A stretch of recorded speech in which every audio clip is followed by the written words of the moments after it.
We're going to call to order at 7 p.m. Eileen, would you do the roll call? Emily, yep. Emily, I mean. That's okay. Commissioner Hutton, absent. Commissioner Needham. Commissioner Appel. Commissioner Gibb Randall. Here. Councilmember Bannister. Here. Commissioner Callowart. Here. Chair Brown. Here. Commissioner Overpeck. Commissioner Graham. Vice Chair Skinner. Here. Councilmember Smith. Present. Commissioner Slavic. Here. And Commissioner Mursky. Here. You have a quorum. All right, thank you. The first item on the agenda is the approval of the agenda. So let's see, I have one proposal to make, and that is given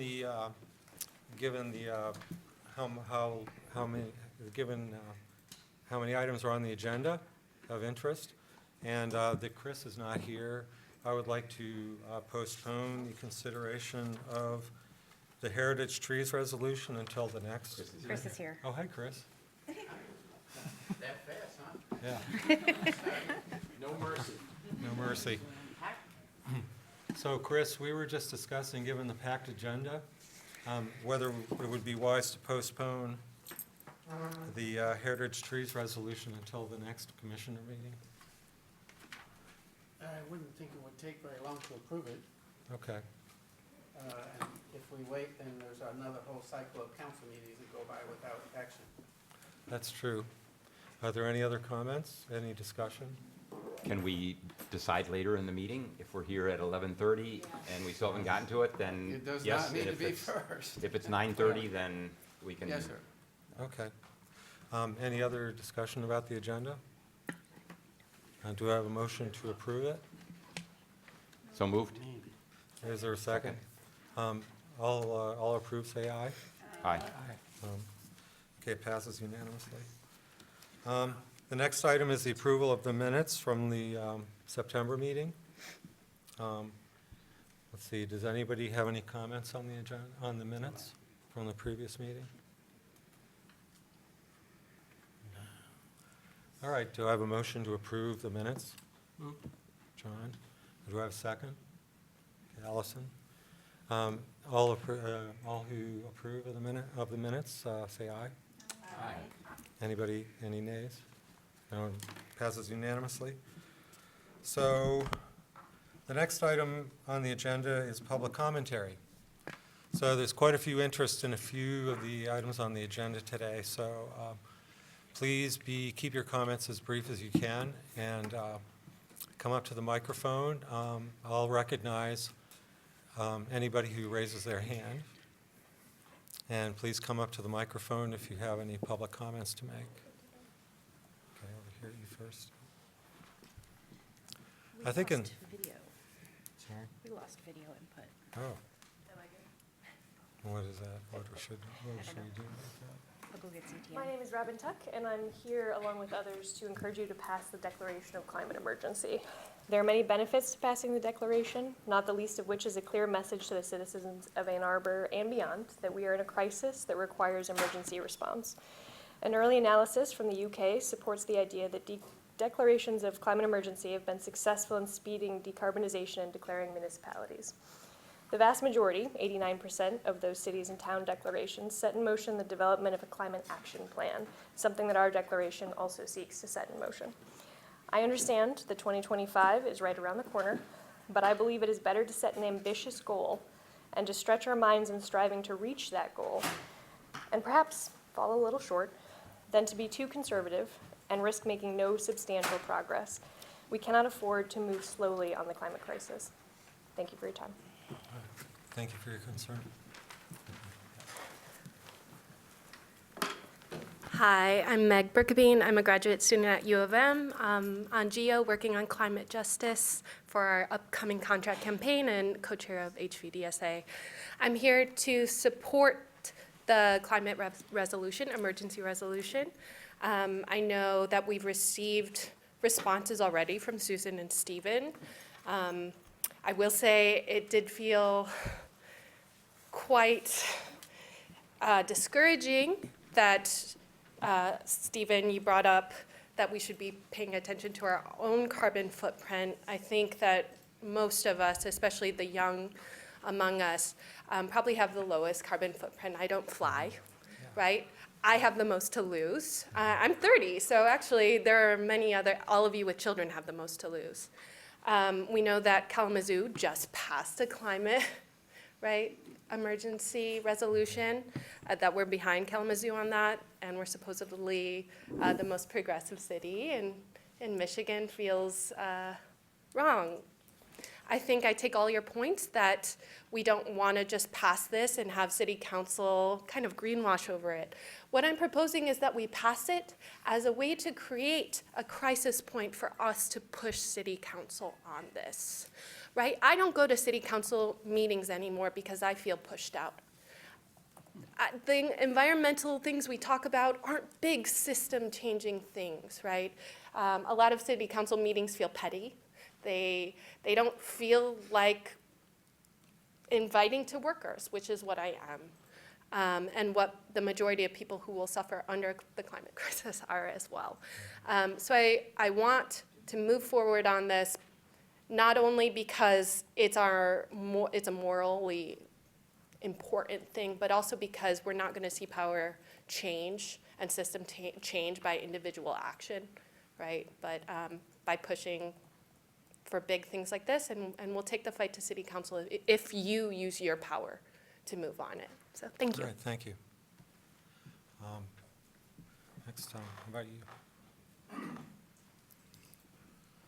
Would you state your name first? Yeah, hi, my name is Gus Teske. I live in Ann Arbor.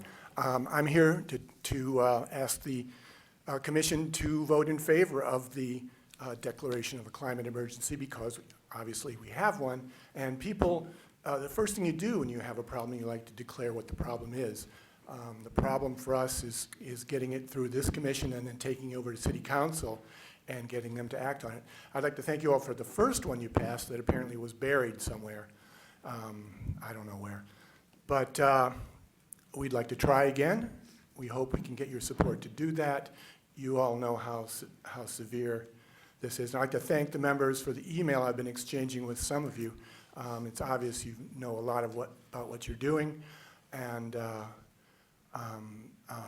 you know, I'm part of Ann Arbor Indivisible. We just heard about this recently from Climate Mobilization. They came by to a meeting and talked with us about the problems they are having getting their resolution through, and it's kind of astounding that Ann Arbor hasn't done it already. And I realize you've already done your part. I just want you to do it again. So they asked us to help out, and we are helping. We're just a little grassroots indivisible group, and I'm trying to stop that, but we organize at the grassroots level, and we would like to push this through. So any help you can give us with that, maybe you need to amend it a little bit. I don't think Climate Mobilization is very good at doing long-term transformative plans. That's more your bailiwick. So I'll just close it off right there and say, please pass it, even if you have to strip out the any planning in there, okay, any dates. We want to take it to council. Okay? Okay, thank you. I'm sorry, ma'am, yes.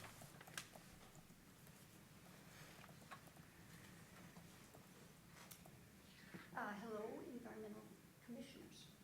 I'm happy to have the opportunity. Oh, I'm sorry, could you state your name Yes, first? I will. And I'm- move closer to the mic so that, Move closer to the mic. Okay. there you go on TV. I'm Kathleen Murphy, a resident of Ann Arbor, a retired teacher educator, and tonight I'm part of Ann Arbor Indivisible, which is supporting this resolution. I'm happy to have the opportunity to speak to you in support of Climate Mobilization's declaration of a climate emergency. I emailed you several days ago, and I received a message from Susan, and which I was very happy to get, and it filled me in on some of the difficulties you've had in trying to get a sustainable climate plan in place. It also made me realize the time, effort, and talent that you and other members of the city government have already devoted to this planning process. Nevertheless, I think more has to be done. I come to this as a person who is very concerned about climate change and who strongly supports the Green New Deal, which was proposed in Congress. I was disappointed that the DNC didn't plan one of the Democratic presidential debates to be about the climate crisis. Dealing with the climate crisis seems foundational to any other plans we have for the future at the global, national, state, and local levels. I've discovered recently in talking to some people in in Ann Arbor about the Green New Deal that they had no idea what it was, which surprised me. I went to the climate strike, and afterwards I talked to many people who also didn't come because they didn't know about it. So it's becoming increasingly clear to me that some of us are very tuned in to the urgency of this problem, and others are not tuned in and should be. I'm driven to action by this sense of emergency. The international report that said we had 12 years left to try to turn the process around is now 11 years. What this declaration of a climate emergency says is that we have an urgent emergency and we have to take urgent, somewhat drastic, but well-planned steps in a short amount of time to help sustain the planet in the future. It will take a lot of planning, lots of money, and the collaboration of a lot of people to make Ann Arbor a leader in bringing about what I see as the equivalent of a mini Green New Deal. So I urge you to pass the declaration of a climate emergency, and I would be glad to help you plan it and sell it to the City Council and the residents of Ann Arbor. Thank you. Thank you, Ms. Murphy. Anybody else over there?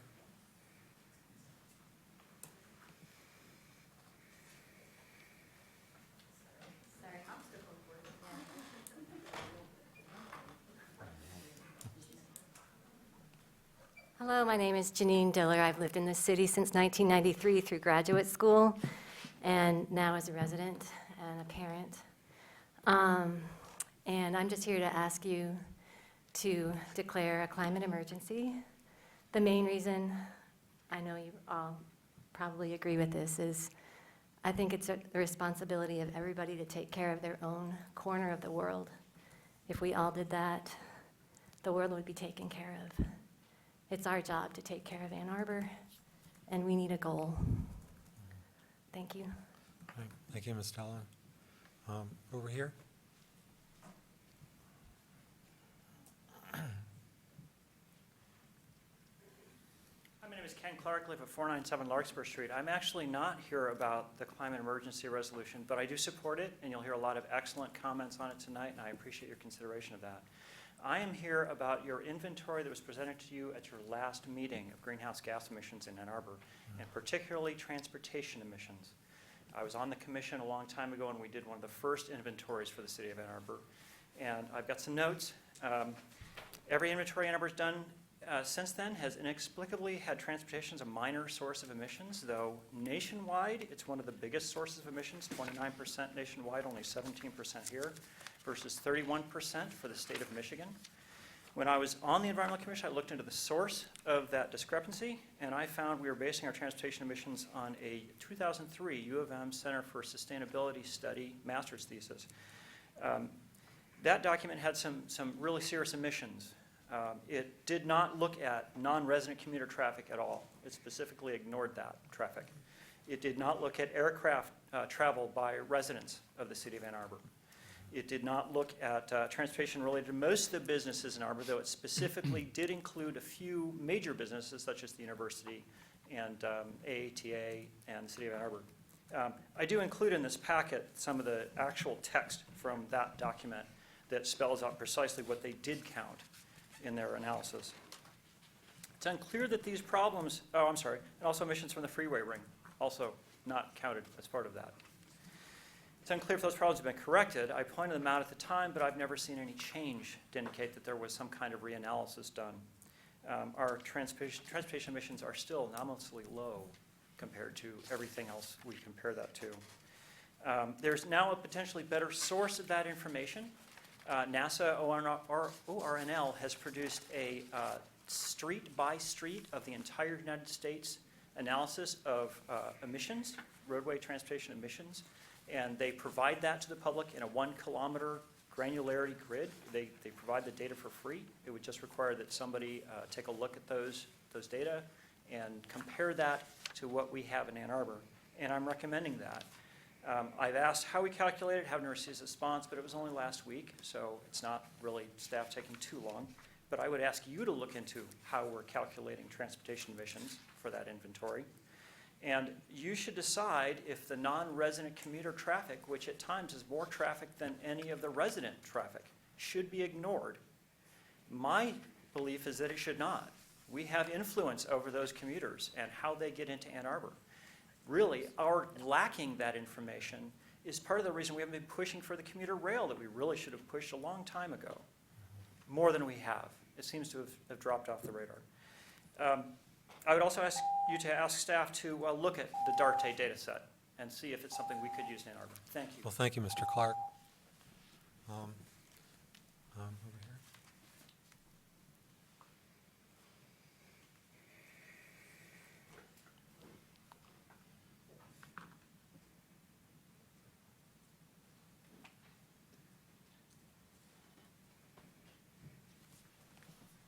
Good evening. My name is Frank Bateman. I'm here with my born and bred in Ann Arbor County wife, Lindsay. I'm here to speak as a volunteer at Food Gatherers to support the resolution you have before you later. We have volunteered at Food Gatherers for almost 15 years, almost full-time, not full-time, weekly, since we retired about 10 years ago. We've worked in every facet of their operation from the kitchen to the warehouse. We did it because we spent a year trying out volunteer opportunities in Ann Arbor when we retired and found that this was the most rewarding one for us because it did the most for the community that we could see. Tonight, I can speak specifically. They're asking for help with their food waste recycling. And we do tens of thousands of tons of that a year. We bring food in from everywhere, from stores, from gardens, from homes. We sort it, we reuse most of it. And what we don't reuse, we separate the packaging and recycle that, and then we compost what's left. In fact, we have a lot of fun doing it. Part of our social life is now with people we volunteer with there. And I would encourage any one of you, anytime you want, to come and work with us, side by side with us. It's a lot of fun. It really is. Please, please give us consideration. Thank you. All right, thank you. Let's see, over here in the back.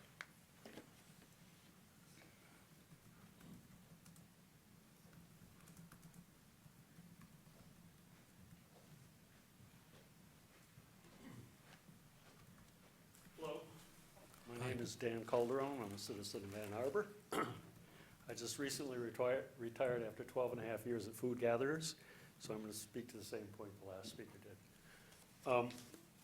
I've worked in a lot of different organizations in this town, grassroots organizations. Food Gatherers is the place where I found a home. Recycle Ann Arbor was a place that I worked in the mid-'80s. It was part of the great expansion of the '80s. It was an exponential time. I carried some of those principles that I learned there into Food Gatherers. And that's what I want to kind of talk about, what we were able to keep out of the landfills. 6 days a week, Food Gatherers sends out 5 to 7 trucks, picking up food from all sorts of retails, be it wholesale or small businesses or grocery stores.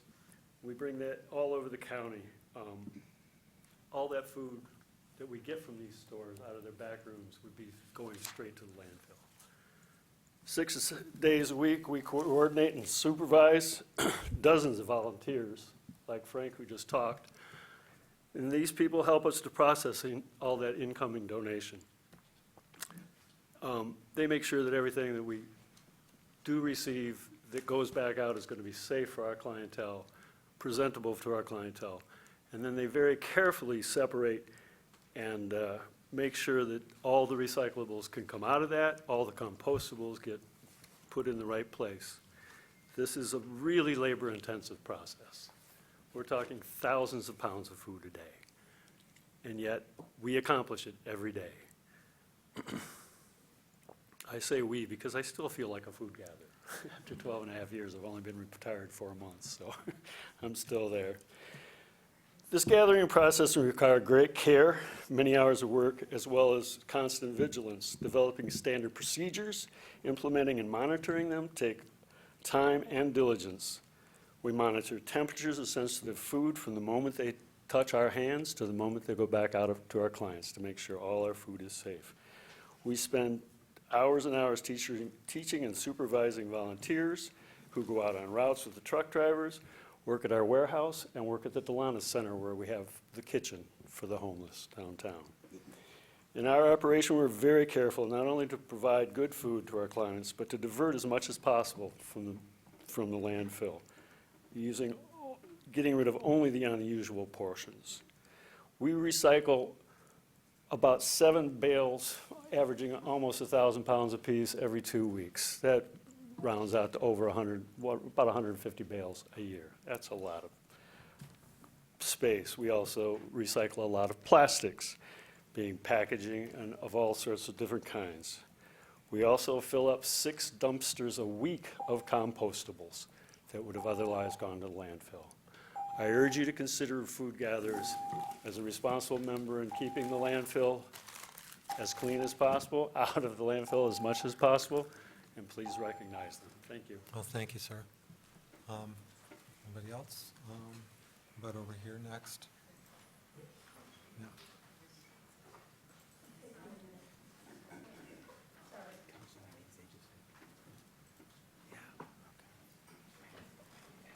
I think this is faster.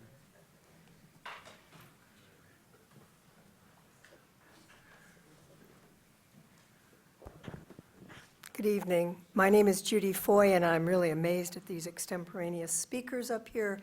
I wrote mine.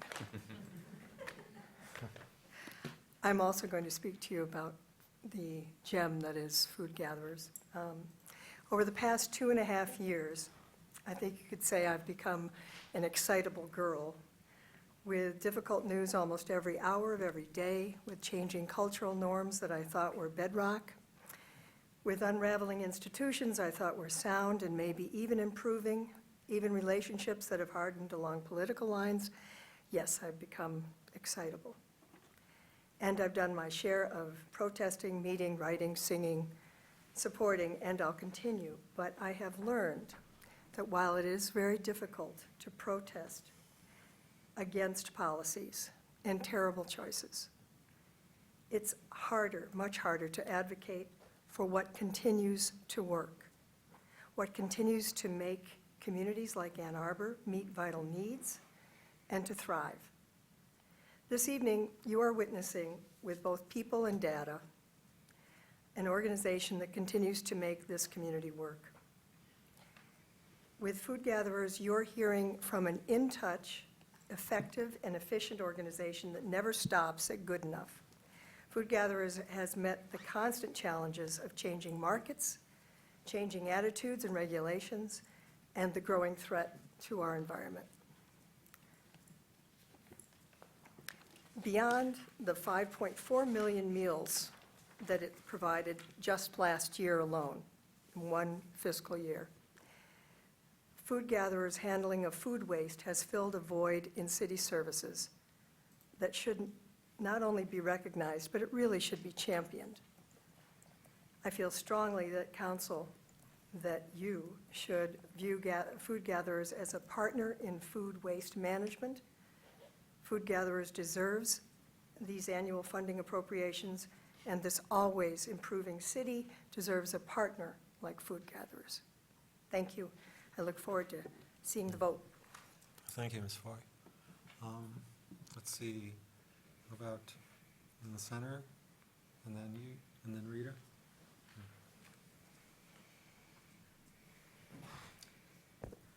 Hi, my name is Francine Alexander, and I'm a longtime resident of Ann Arbor. One, I can't imagine that anyone here is doubting that there is a climate emergency, and I welcome you making a stand and an expression of that and help the city take action in that direction. Some of the climate emergency is offset by the organization we've been hearing about, Food Gatherers, who is trying to reduce the impact on climate change.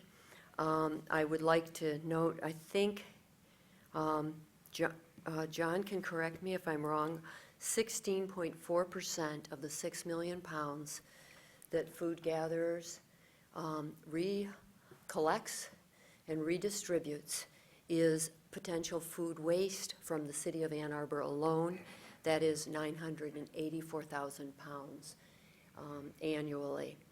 The cost to Food Gatherers in doing that as a nonprofit is $128,000. I would suggest you think about what that would cost the public entity, the city of Ann Arbor, to do that work, given the amount that the Food Gatherers does to leverage volunteers like the gentleman we just heard.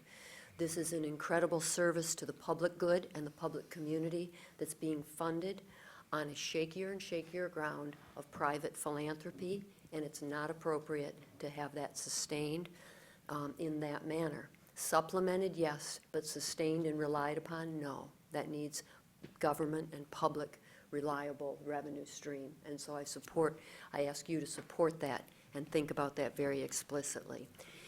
They also serve 170 partner programs. So that food that comes into Food Gatherers goes to 170 other programs who otherwise would be seeking money to buy food at rates far beyond the arrangement that they have with Food Gatherers.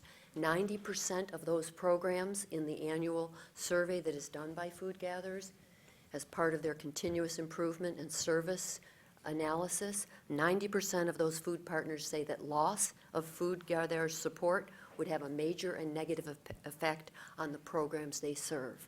So the cycle of good and the cycle of savings that does for many other programs has an incredibly far reach. In closing, I want to quote from the United Nations Food and Agricultural Organization. If food waste were a country, it would come in third after US and China in terms of global warming. Food waste decomposes in landfills and releases methane, a greenhouse gas that is at least 28 times more potent than carbon dioxide. I ask you to think about their impact on the environment and on human services in our community and fund that reliably and sustainably. Thank you. Well, thank you, Ms. Alexander. Yeah.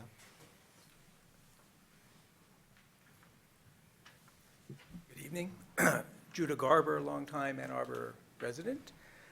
Here to speak just briefly in support of the climate emergency.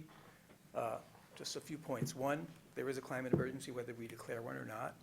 And two, I believe it's incumbent for all the reasons that have been said, for each of us individually and government entities to do what we can to mitigate that. Thank you.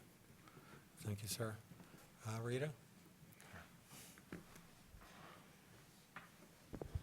Hi, I'm Rita Mitchell, and I'm one of many that support the moving forward and addressing the climate emergency. And I ask you to approach it with that urgency and with the courage that we all need to spend the money that it's going to take. It's going to be expensive, but we almost have no choice. So let's go forward with that.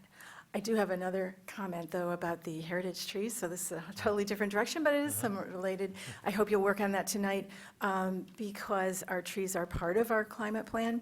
And I just want to point out that, for example, on Huron Street, we had some trees that will not become heritage trees that were removed during the reconstruction that's been going on, and that's a shame. And I hope that we can develop some policies that will protect trees more carefully in the future. Thanks. Okay, thanks, Rita. Over here.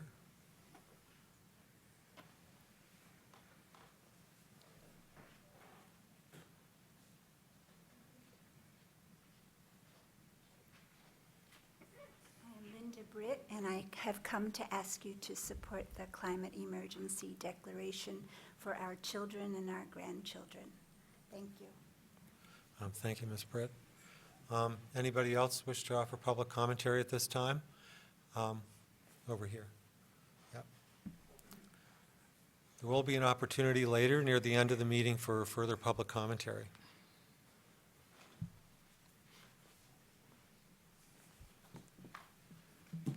Ken Garber, no relation to Judah. I also applaud Food Gatherers' efforts. Extremely important. I'm very aware of the contribution of food waste to global heating. But I'm here to tell you tonight about the world's biggest pyramid scheme. It would make Bernie Madoff blush. For over 30 years, we've known about anthropogenic climate change, that we had a certain carbon budget to spend before global temperatures got out of hand. That's because most CO2, once spewed into the atmosphere, stays there for centuries or longer. So we had this budget, which we could spend down, but when it was spent, we had to be at zero emissions. It wasn't hard. Just reduce emissions 1 or 2% a year, and we could have gotten there within budget, carbon budget. Instead, we spent like drunken sailors. We counted on the next generation to bail us out. We talked a good game. Remember the Earth Summit at Rio in 1992? I do, like it was yesterday. Kyoto, 1997. Finally, Paris in 2015. By now, it should be obvious this is not working. Annual CO2 emissions are almost double what they were in 1990, and they're still going up. Even if countries were meeting their Paris commitments, which they're not, we'd be on track for over 3 degrees Celsius heating. More likely to be 4 or 5. Our carbon budget for 1.5 degrees may already be gone, depending on system feedbacks, which are uncertain. The only question now is how many millions of people will die and how many millions of species will go extinct. This is not hyperbole. This is coming. Meanwhile, I'd fly everywhere, take long road trips, eat mindlessly, buy endless stuff, emit like crazy. The carbon economy has been great for me, a guilt-free ride. I assumed someone else was taking care of global warming, except they weren't. Really, it was all a scam. And I was happy to participate in this scam, this pyramid scheme, because I got in early. It's today's youth who have no carbon left to spend, who are at the bottom of this inverted carbon pyramid. I'm running out of time, so I guess I'll get to the point. Last month, you criticized our climate emergency resolution as symbolic, without specifics, funding, or accountability. I actually agree with you. After the false promises of Rio and Kyoto and Paris, I don't want another symbolic resolution here. This time we're serious. We must end emissions in 6 years based on science and global equity principles. We've given you one possible roadmap, our 6-year decarbonization proposal. Last time, you asked us for something real. I think this is pretty real. Now, I'm not naive. I know most people here aren't ready to make the necessary sacrifices to do this. But I think you know this is the right thing to do. Thank you. Thank you, Mr. Garber. Over here.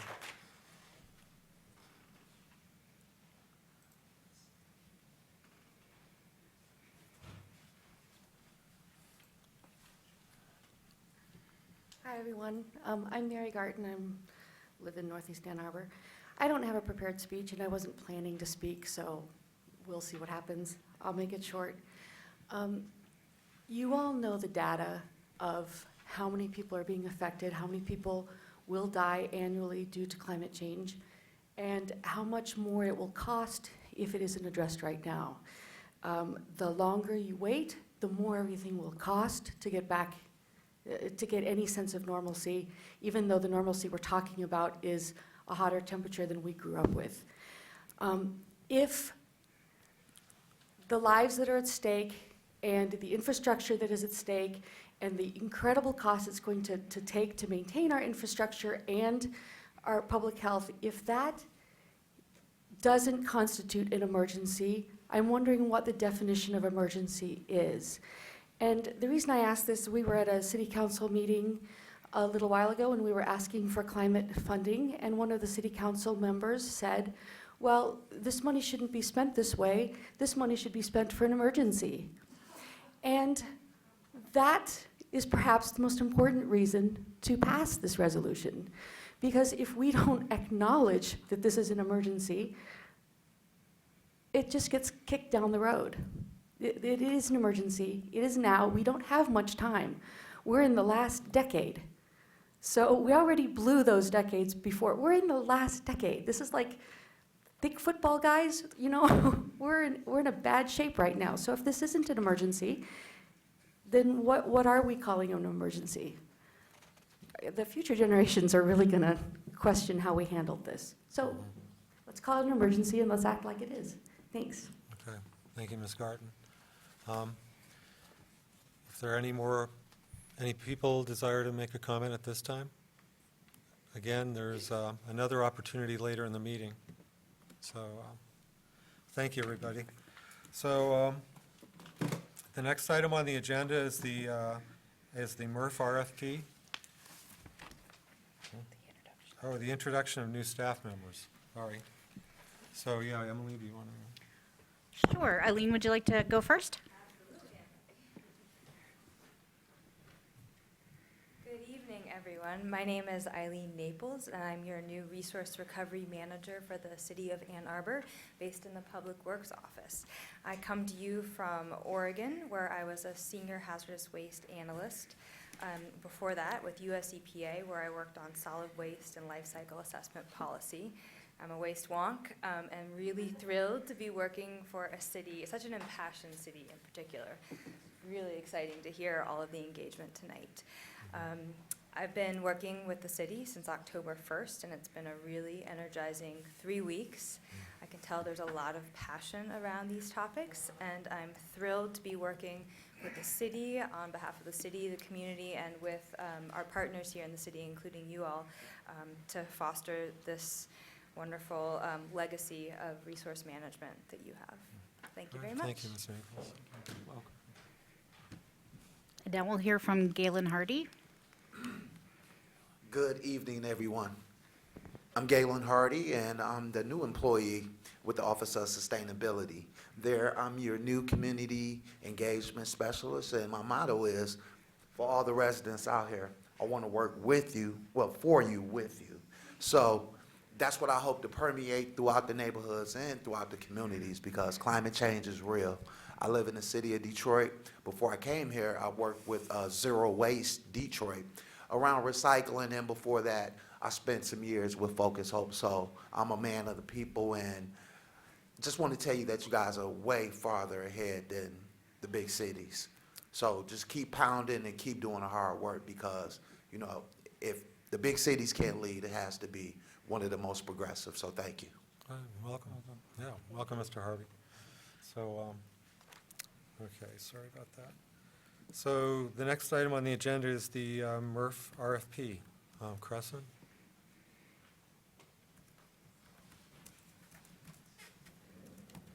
Thank you. Good evening, everyone. Actually, we do have, Do you have it? I've Do you got- need I've help? got technology. Just wiggle the mouse, I was told. Kick the side.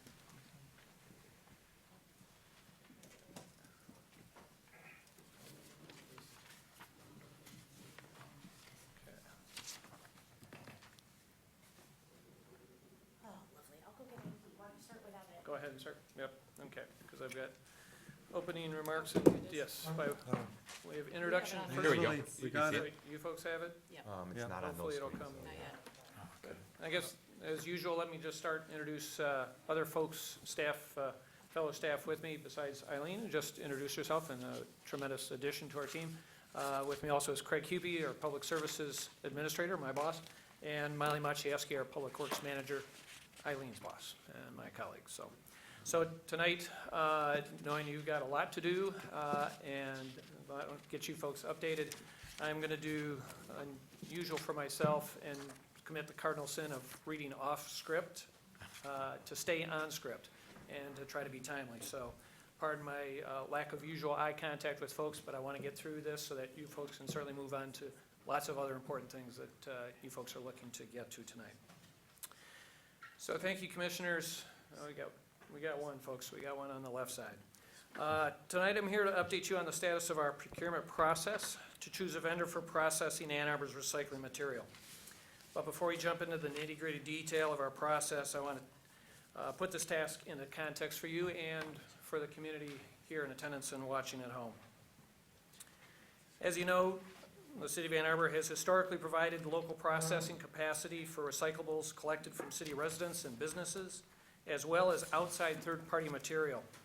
However, in July 2016, we ceased processing operations at our materials recovery facility, our MRF, as our contracted vendor did not have a safe work environment or equipment in proper condition. In spite of the recent challenges, we're proud that the city has maintained uninterrupted recycling processing service despite the lack of our MRF not being processing here locally. As Ann Arbor looks to the future direction of local solid waste management, our collective goal is to identify the best, the most effective and efficient recycling processing option for our community going forward. Like our neighbors elsewhere in Michigan and in cities across the country, Ann Arbor's efforts have been impacted by global trends in the recycling market, as well as by local evolutions in program management. Statewide, recycling has received attention from the highest levels of government. In 2017, the Governor's Recycling Council issued a comprehensive report to push the state to double its recycling rate of only 15% is our current statewide rate. Through increased education, market development, increased funds, clear performance metrics, and implementation of a hub and spoke processing model where materials are collected in lower density areas and shipped to high-tech regional MRFs to achieve economies of scale. The report was prophetic because in 2018, China and National Sword effectively banned import of scrap materials unless those materials met an extremely strict contamination rate of one half of 1%, 0.5% contamination. Today, recycling service providers across the country continue to adapt to the new recycling market and associated price increases by embracing change and the opportunity to implement recommendations much like the ones highlighted in Michigan's 2017 Recycling Council report. Here locally in Ann Arbor, we've developed our draft solid waste resources management plan, the SHRIMP, again, bad acronym, sorry. A detailed strategy document that focuses on the 2019 to 23 planning period to address our solid waste operational needs and desires of the community, and was brought to you folks back in August, that draft document. The SHRIMP and its process was cognizant of ongoing developments in regional recycling cooperation efforts as well, which led to the establishment of the Washtenaw Regional Resource Management Authority, or WARMA. On December 5th, just as a little heads up, your next meeting between November and December, we'll be bringing back the revised SHRIMP based on the feedback from you folks in City Council at their work session, so you can anticipate that, followed by providing it to City Council for their acceptance after that. So with this context in mind, the presentation, the next following slides, I'm going to walk you through our process to date for choosing a recycling process service method and provider for Ann Arbor, looking ahead for the June 30th, 2020 expiration of our current contract for these services. So to begin with that service, to that end, this August we started the process to identify a firm or team of firms to provide the labor, equipment, and materials necessary to sort, process, and market the city's recycling for the next 5 to 10 years. Following pre-proposal meetings in late August, we had 5 firms that attended. We received 2 proposals on September 17th and reviewed those proposals, and interviews of the 2 firms were held the week of September 30th. Needless to say, this has been a very busy time from the slide and our process, but we're excited to walk you through our process to date about the future of recyclables processing in Ann Arbor. So again, just a little history and context for our own MRF facility. The existing MRF facility is approximately 37,700 square feet in size. Approximately 11,000 square feet of that is open tip floor area, the area there in the upper right-hand corner of the graphic where the materials are brought from the collection trucks. Our MRF currently handles approximately 14,000 to 15,000 tons of city residential and commercial recycling materials annually. As was on the previous slide, if you had noted, the facility was originally equipped for dual stream processing when it opened in the 1990s. And in 2010, it was modified to accommodate single-stream processing. The current facility's layout, as it's shown here, is influenced by its original configuration, and actually some of the equipment still in the facility is over 20 years old. As of 2016, July 2016, when we stopped processing, the MRF has been a transloading operation for the city's collected materials. Following the city's contract termination with the then MRF operator in July of 2016, Waste Management conducted interim transloading operations until July of 2017, and then the city contracted with Recycle Ann Arbor, RAA, for transloading services, which are scheduled to go through June 30th, 2020. And that's the contract we're looking to replace. So the facility is well over 2 decades old, so another aspect here, of course, is the building is getting old and aged and it needed some repair, so city separately is planning on doing a facility evaluation to look at what those repairs need to be done. So just a little side item that we have coming up. So one other item in terms of the MRF itself, in terms of its history, in particular now to the equipment and kind of the situation we're in. That following the termination of the MRF contract back in July of 16, our city's safety unit undertook a review of safety-related deficiencies, relying on in-house inspection reports as well as those provided by MIOSHA, with the intent of identifying facility areas that needed repair, replacement, or new installation to bring the facility back to an acceptable state for safe operation and to meet safety best practices. Deficiencies cited in their report included issues with electrical equipment, conveyor safety and guarding for worker safety, and walking and working surface hazards. Some of our findings for this process are added here to give you an idea of the state of the facility and the MRF equipment that's housed in it. We'd be happy to provide more detail. There's been interest and we've been talking about it for some time, but to cut to the chase, following these equipment inspections, the city's made the determination that the existing equipment, with the exception of the baler and its feed conveyor, which are still used by RAA today, will no longer be put into use due to these safety concerns and its poor condition. So it's part of our process. Potential offers on the RFP. Our pre-proposal meeting was out at the site and they had the opportunity to walk through the facility prior to submitting any proposals and see the site themselves. So the RFP itself.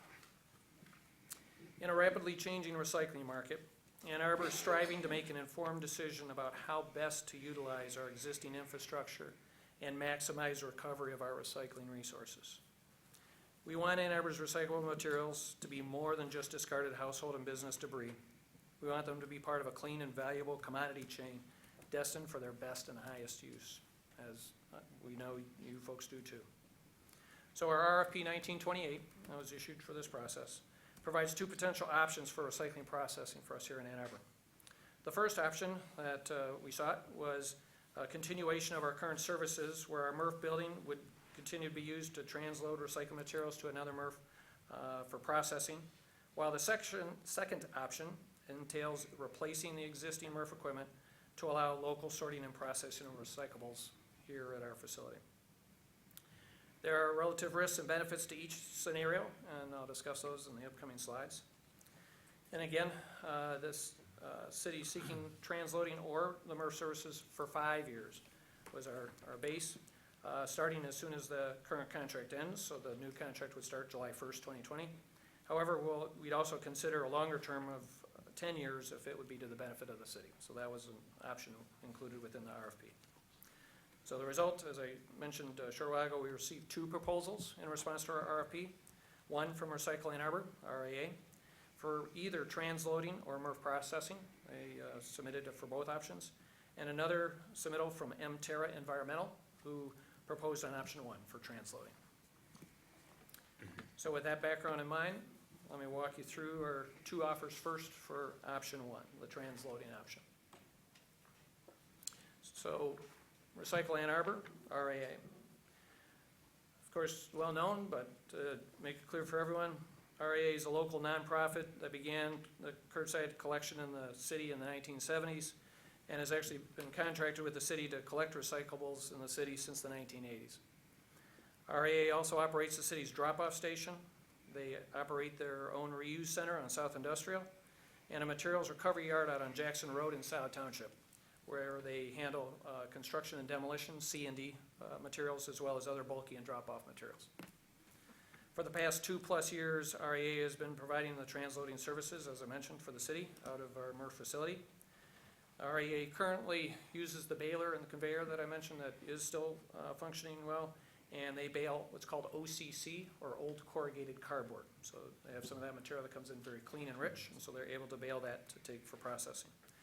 And they loose load the other recyclable materials in an open top trailer, which if you can make out in the photo there is what's happening there. That material is then transported to a MRF down in Cincinnati, Ohio, that is owned and operated by their team member, Rumpke Waste and Recycling Services. For RAA's option 1, they propose to continue loose loading and transporting the recyclables with the transportation services provided by a subcontractor, Recycle Waste Services of Northwest Ohio. But instead of transporting the materials to Cincinnati and Rumpke, RAA proposes to deliver the materials to the Rossock MRF in Southfield, Michigan. Rossock is the Resource Recovery and Recycling Authority of Southwest Oakland County, so another regional authority in the area. And that MRF for Rossock is operated by Republic Services, located approximately 40 miles from Ann Arbor. And again, RAA would continue to use our baler and conveyor for their OCC as they have been.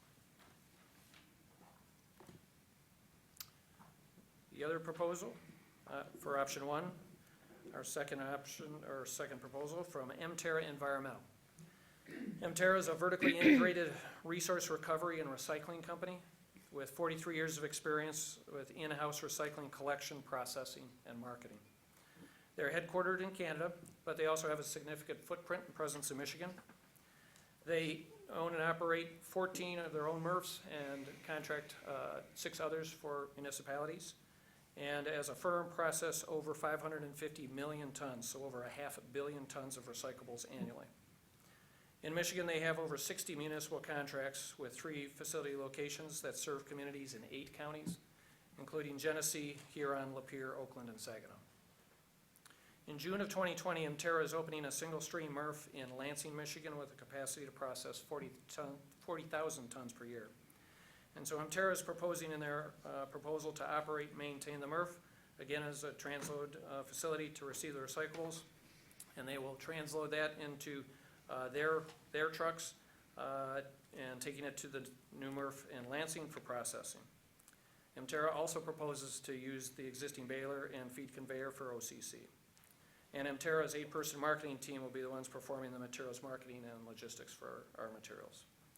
And so to explain a bit of the graphic here, a little different than our floor plan from their proposal, the colored areas illustrate some new items that they're including for their work, a new loader and forklift, but a key item, a high compaction compactor, and that they would use closed top walking floor trailers. So rather than loading on top, they would be loading closed trailers.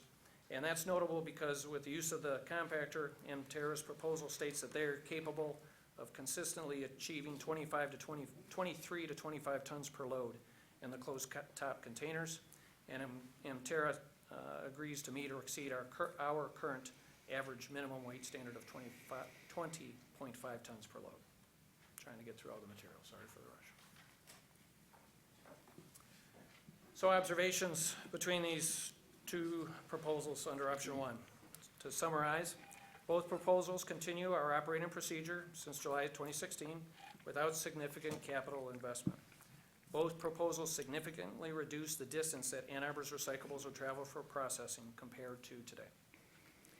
As we consider the proposals, we do observe some differences between the 2 for option 1.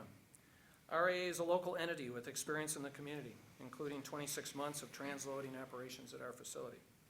Mterra is a larger geographic and recycling management footprint. Both offers have met the conditions of the RFP and their respective organizational structures. Though approaching it differently, RAA proposes using a team and subcontractors, while Mterra is vertically integrated using their own resources. Finally, in terms of processing differences between the 2 proposals, RAA offers to continue loose loading, as I said, into open top trailer for transportation to Rossock's MRF, while Mterra will provide the equipment compaction unit, loading the material in the closed-top trailers to transport it to their new Lansing MRF. In their proposal and interview, Mterra emphasized their new MRF will be equipped with new equipment to efficiently process recyclables, meeting today's strict recycling commodity standards.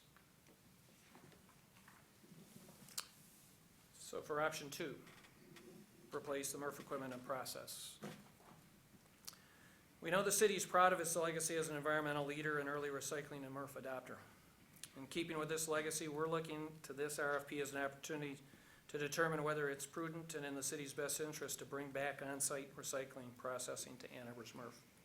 It's our duty to be analytical and clear-eyed as staff as as much as possible as we evaluate our options. But we recognize this is a matter that generates strong interest and even passion.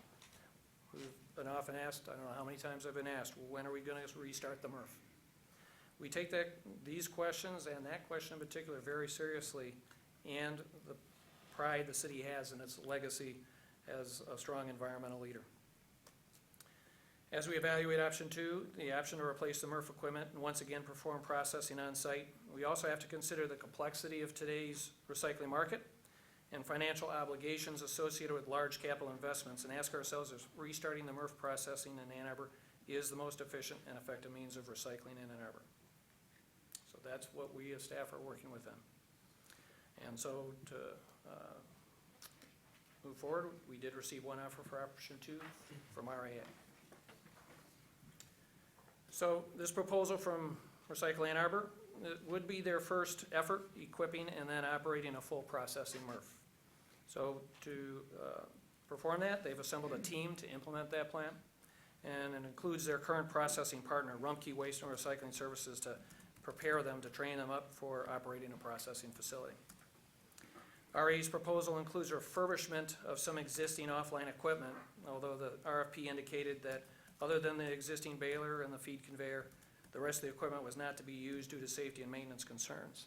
We asked RA about that during their interview, why the proposal included refurbishing some of that equipment, and they indicated that it was cost. That was the deciding factor for that. So taking into account as we go forward in the detailed cost analysis that we still need to do, but so folks are aware, RA's cost estimate for operating the MRF is based on refurbishing some of the equipment that the city has determined needs to be retired. Their proposal states they'd perform transloading on-site without interruption during their proposed re-equipping of the MRF. Initially, they indicated that it'd take 2 years. That was in their written proposal to do that process. But in the interview, they reduced that to 1 year. Another aspect of the proposal is the cost proposal and revenue share structure that we requested in the RFP is the current industry standard approach, where the operator's costs are covered by the capital cost, basically paying for the equipment that comes in and is placed in the facility, and the O&M, the operation and maintenance costs, the actual processing cost to operate that equipment and do the processing. Those together make up the base service fee that would be paid on a monthly basis. Then in terms of the revenue share, typically with this arrangement, and as was asked for in the RFP, the revenue would come to the community, so it would come to the city, until that revenue amount exceeds that total base service. So all of a sudden, when it's met what their costs are, it's got a gravy. So at that point, let's share it between the two parties. However, under RAA's proposal, they've proposed to receive all of the revenue until it reaches $45. And then above that, there would be a proportion between the city and us. So they basically reversed the standard approach and also how we've asked. So that was an exception to our RFP, so it's something that would need to be evaluated and considered. So in terms of observations that we have so far, restating some of the things I've mentioned, noted this would be RAA's first undertaking into operating a processing MRF. They've indicated that they can perform the transloading operations and keep that facility operating as is while they do the re-equipping. And they have the exceptions that I just mentioned in terms of refurbishing some of the equipment, though we've indicated that it's offline and to stay offline, and the revenue share item. RAA's option 2, they've proposed a 10-year term for us to consider.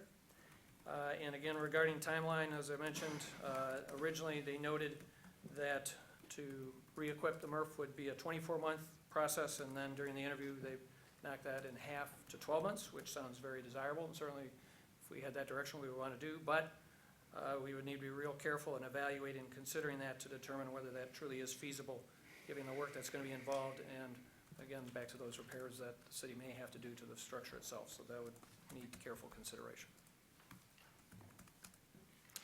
So next steps and where we're at, the staff team needs to go through and review materials we've had. The written proposals, we had interviews, and With the complexity and items with this, we've asked additional questions and for materials from the vendors. We've recently received that, so the staff needs to review those items and come up with a selection of the recommended contractor and option to select. So then we'll move forward. Our standard process would be then to negotiate with that selected contractor to form a recommended contract, which would be presented to City Council for approval and their action. We're targeting November 18th, which is still going to be tight, but I guess I've got nothing better to do, so that's what I'm going to be doing. And if not, definitely the first meeting in December, but that is our target. And so with that, and realizing we've got a lot to do, don't know if we have time, but if there is question, discussion, I and the staff are. All right, thank you, Crescent. Yeah. Let's see, any comments? John? I just had a question. Is there any difference in kind of what we'll be able to recycle with either of the proposals, or is it assuming kind of current practice within Ann Arbor? Yes, there was no exceptions that were raised, and that was included what our materials are, so none anticipated. Thank you. Shannon? How does this relate to the county effort of regionalization? Could you describe how that would fit, or is it sort of operating independently? Like, Well, as that could come into play, but the city has not yet decided to join the regional authority. The regional authority is up and running, so they are established and are beginning to work. I'm sure over time there could be opportunities, perhaps even with either option. And actually both options and the price request did include 4 additional material, and what we would get what's called a host fee, which would help offset the use of our facilities. So that certainly was laid out and included in the RFP. So the vendors were aware of that possibility. Anybody else? Anybody else? I have a question. Yeah. You mentioned the revenue sharing for option 2. Any revenue over $45 per ton would go to Ann Arbor. What would the revenue be like for option 1? And how does it differ between the two? Option 1, there wasn't a change from the standard, which is similar, that the revenue share would come to the city until it reached the point of the processing fee, and then at that point, there's a split. Okay, thanks. Okay. Sorry, I'm not understanding. Say that again, please. Yep, I know I said it quickly. As far as the proposal or the response to Commissioner Skinner's question? Revenue from sale of commodities. Okay. Well, it begins yes. where and Yep. what's the So let me try to describe it, and don't take these numbers as accurate, but to keep the numbers simple. If we are paying the processor X $100 a ton to process our recyclables, and they go through and they sort them and they send them to end markets, and they have some value. It's a little more complicated, but at the end, you calculate what is the average value of all the cardboard, the plastics, the aluminum. You can come up with what's that average dollars per ton on the market that was received. So let's say we are paying operator X $100 a ton. Next month, they recovered, the revenue was $50 a ton. Under the standard process, what was asked on the proposal, we would get that $50, and in essence, it would credit, or we would get the revenue or credit off of our bill. If it was $100 a ton, it would still come to the city. If it was $110 a ton, the city would get the $100, and then the 10 that's over the processing charge, there would be an established agreed to percentage, 50-50, 40-60, 60-40. So we might get $4 of the 10, we might get $8 of the 10. An option if that helps. 2 with RAA doing the. So to use those same numbers as the analogy, we pay them a total of $100 per ton. Next month, the revenue is $25 a ton. And in fact, currently, our material's in the range of $20. So next month, they would keep all the revenue. The next month, it's $30 a ton. They would still keep the revenue.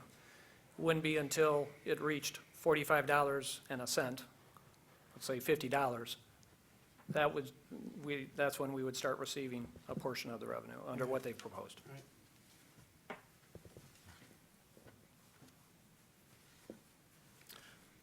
Any other questions? John? I have a couple of comments. First of all, I'd like to commend the city on the process.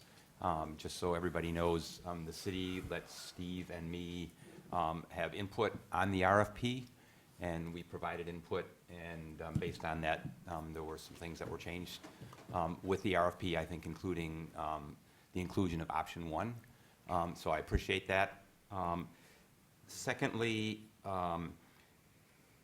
I would urge the city, when it evaluates, as well as council, the proposals. It's not explicit in the evaluation, and I don't even think I gave this input. I can't recall anymore.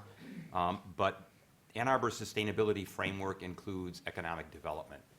And what I would suggest is that any RFP that the city issues, that it looks at what the economic development impact is to the city. Is there investment in the city? Are there more local jobs in the city? And so I would ask that when you evaluate, I think the proportion that's 35% where you're looking at the details of the proposal, that you consider that aspect of the sustainability framework in looking at what the economic development might be on Ann Arbor. It may not be very significant, but there may be differences between the various options and the various quotes. And then thirdly, also with respect to both quotes, best practice in industry these days is to basically have responsibility for the entire value stream. And that way you can really look at recycling where it starts from reuse and potentially not even using a product at all the way through recycling and how it's sorted and how it goes to landfill. And so I would ask the city to look at these quotes as well as just how we go about the process in structuring how we handle our solid waste, to see what we can do so that there really is responsibility, total responsibility and accountability for the value stream. The last comment I had is I think it was a great process.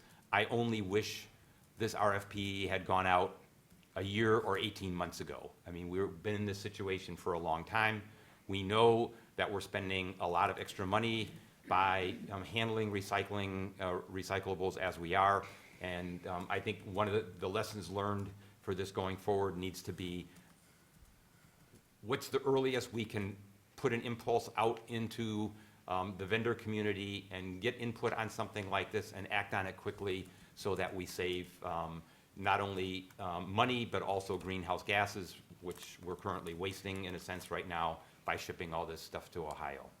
So thanks very much. Chris? I guess I'd have to second John's comments about paying attention to the entire stream. Collections are so important in Ann Arbor. Our amount of waste in our recyclables is way less than most communities because we have educated our residential customers so very well, and because we've paid Recycle Ann Arbor to out of their trucks with notes on the bins to work with people and try to get a more conscientious effort about recycling. And I would hate that to be lost. I would certainly hope it would be included in any RFP about how we handle recyclables. I know lots of other communities have their trash people pick up recyclables, and if the recycle trucks aren't available, they just send the trash trucks and take it to the landfill. I don't think Recycle Ann Arbor's ever done such a thing. Secondly, these proposals, the two first ones, seem to say we're at least 5 years, if not 10, in shipping our recyclables to Oakland County or Lansing. And only one of these three says we keep them here in our processing and build them into our own community as they have been. I certainly would prefer that. I think trucking things elsewhere is problematic and expensive. Also, there was clearly some issue about compacting recyclables and increasing the amount of waste that then is produced in the process. Recycle Ann Arbor won that argument last time around, and they used the open bins in order to keep from compacting. That is maybe increasing costs too, I don't know, but in any case, these are very difficult decisions and very complicated ones, but there's so much included in collection as well as processing, and then how to minimize the amount of transport costs, that it's the big picture view. I know you're trying. Thank you, Preston. Yeah. Any other comments? I have a question. So, I mean, I agree that with other comments that have been made that that vertical integration in the sense of collections all the way through the sale of the commodity is valuable in that sense that you do have some control over contamination and the quality of the value of the recyclables that end up out of the process. I'm not sure what you meant by that Mterra is vertically integrated. Yeah, that basically, they, as a firm, they collect, they process, they market, their employees, their equipment, no subcontracting, and that would be the case here. There would be Mterra staff driving Mterra trucks, being loaded by Mterra staff, taken to the Mterra. Oh, okay. But understand, this is not the local collection contract. Correct. We are talking from delivery to the To the MRF. MRF, yes. From there on up, it's all Terra staff and Oh, equipment. okay. Okay, But- thanks. But in Thanks. terms of, but in, Yeah. right, Yeah. but in that's a terms of separate the, RFP. the company mindset. Right, and approach. okay. Okay, Crescent. I mean, I also agree that, one aspect of this is the regionalization. I mean, as the Governor Snyder outlined in 2017, that a system where you're consolidating into a MRF from the more rural areas surrounding, which has been envisioned with this WARMA proposal.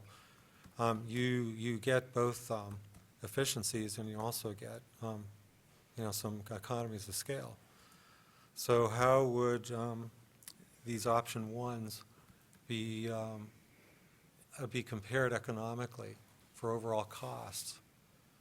If we were to go to a regionalization. In other words, are all the other communities in Washtenaw County going to have their stuff trucked to a MRF far away, like Lansing, and how would that affect their costs, the total cost structure versus if we really had everything collected to a local MRF and processed and then shipped from there?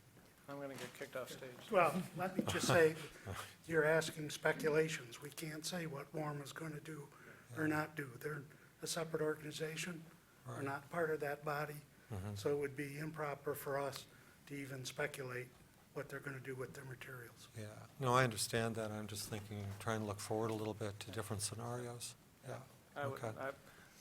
if it were Can- me responding, I would say that, yeah, that's the topic WARMA I would think is going to be looking at, but our facility and wherever we're at with that will be enabled to, be included if they invite us in or they approach us if we're not a member at that point. Right. Can I comment on that briefly? I think Commissioner Brown brings up an important point, and I would like to use this opportunity to encourage our council representatives to really bring to closure this question on WARMA. I think this commission unanimously passed a resolution encouraging council to join the WARMA, and this is a good reason to do so. I mean, if every county or every individual municipality is shipping all of its processing waste somewhere else, Ohio, somewhere else in Michigan. That really doesn't make sense. We've addressed, we think, the key issues in terms of voting rights. Those can be changed if there's an investment that the city makes, and so that there would be proportional voting rights. We've also, we think, addressed some of the other questions related to labor issues. And so we really encourage council to act on this because these kinds of decisions are definitely interdependent. Well, I agree. And then I just had one question about, I understand your scoring and the percentages you give to different categories that you presented here about qualifications, experience, work plans, and fee proposals. I don't think we have time here to go into the details of that, but I think it would be instructive for us if we all understood better what the criteria were, you know, because these are all numbers that are associated with a topic, but it's difficult to tell what the criteria I don't are want to overload in the terms of what PowerPoint slide. city staff's thinking of. Okay. And I would also, you know, urge council to, I was wondering if you all were going to present a SWOT analysis of these options to council. You know, strengths, weaknesses, opportunities, and threats analysis of each of these options going forward to council, because I think it would be appreciated. Well, the standard procurement process, Commissioner Brown, is to present the recommendation to council, and, yeah. that- Right. no. No, but I think in all the business situations I've been in, it's important to have a SWOT analysis so that the decision makers have an idea of what the potential, you know, not getting into the black swans, but, you know, the different strengths, opportunities, weaknesses, and threats of the various, of option one or option two. Okay? So I think that would be helpful.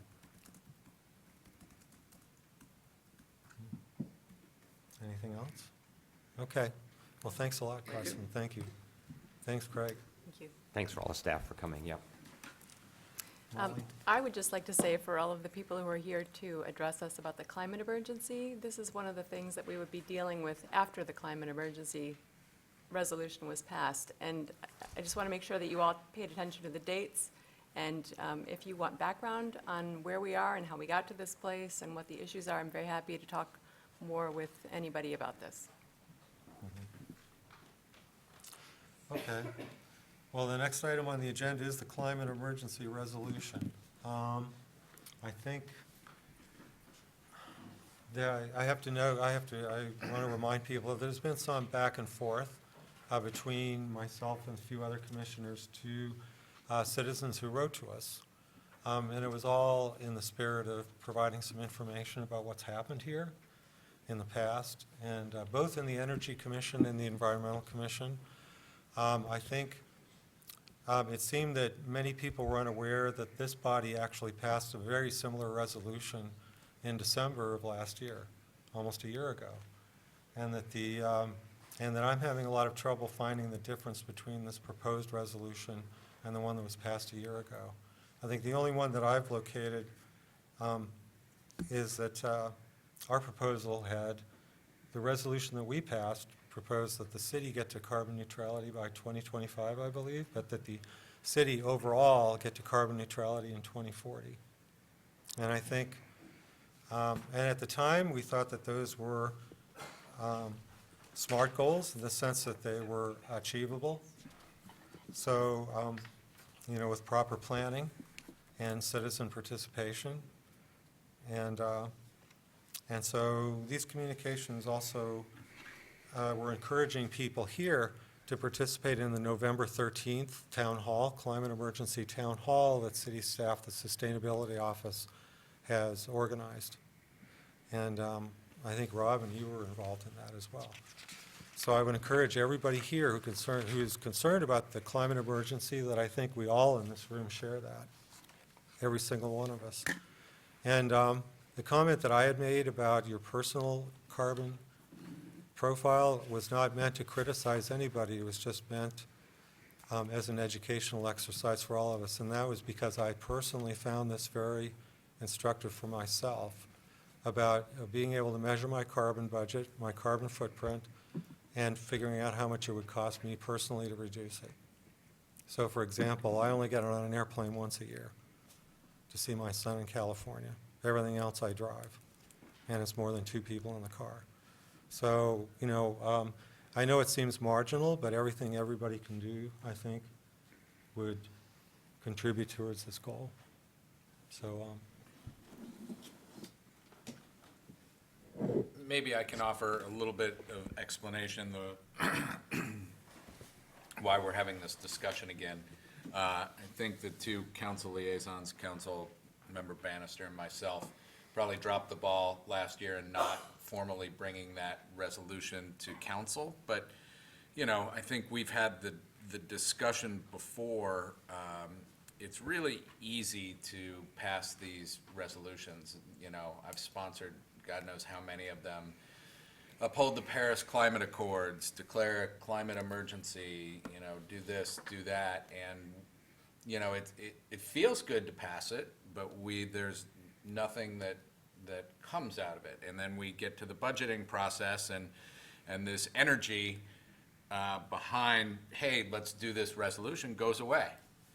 And, you know, the budget comes and goes, and things get stripped out, and we don't make any progress on anything. And if anybody has been watching council lately, I continue to talk about the fact that this is going to require sacrifice, considerable sacrifice in the way that we go about our lives. And, you know, the way that we can have, as a municipality, the greatest impact on it is in our land use decisions, in how we prioritize modes of transportation. And I frankly don't think that people are aware how people are voting on these things. Every little land use decision that we make impacts this. And I think, you know, I completely, wholeheartedly, 100% support everything that's in this resolution. I think my point is I want to see this energy brought to the council table when there are difficult land use decisions to be made, when there are difficult transportation decisions to be made, when there are difficult resource allocation decisions to be made. Because all of a sudden, it's silent then. And that's when we need the push to do this stuff, because it is going to be hard, and it is going to be hurt, and it's going to make people change. So, you know, with that, I'm happy to take this to council, and I'm happy to, I would hope everybody comes and pushes hard, and I would hope that everybody starts paying attention to how your elected officials are voting on these things.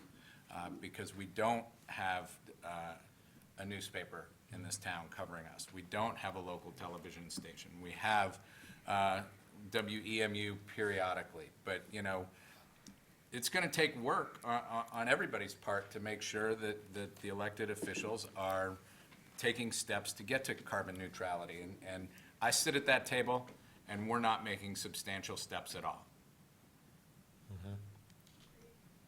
Any other comments? I would just, you know, I agree with much of what Chip said, and, you know, it was exciting to have all of the email that we got this week, and I'm sorry that I didn't respond to a lot of you because it just kind of quadrupled and I wasn't able to get to everybody. But we've been talking about this for a long time, and we've been working at this for a long time. And I know that some of you are coming into this process, and we very much want you to join us in this. But, you know, there are whole lots of decisions that we have passed, resolutions we've passed, and we're not making progress on our goals. I mean, our recycling rate has not changed. We did not make any progress on our recycling diversion rates over the plan that expired in 2017. We're not making progress in these things, and we need people to come to city council meetings and to come and make arguments for why we're making the decisions that we're making and how we're spending money when we're allocating the budget. And, you know, it's about 5 or 6 of us that are coming to these meetings and asking for them, and we need more people to come.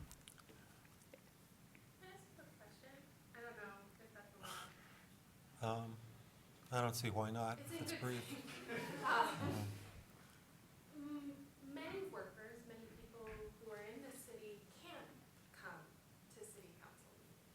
Sure, but you can write emails. I mean, I'm not, I hear you. So how, if we see that this is a failure, right? I know a lot of people are upset with their council members right now. A lot of people didn't vote for the council members that are currently sitting, especially those that are NIMBYs, for example, or, and so I'm just wondering how we can do better outreach to get everyone's voice.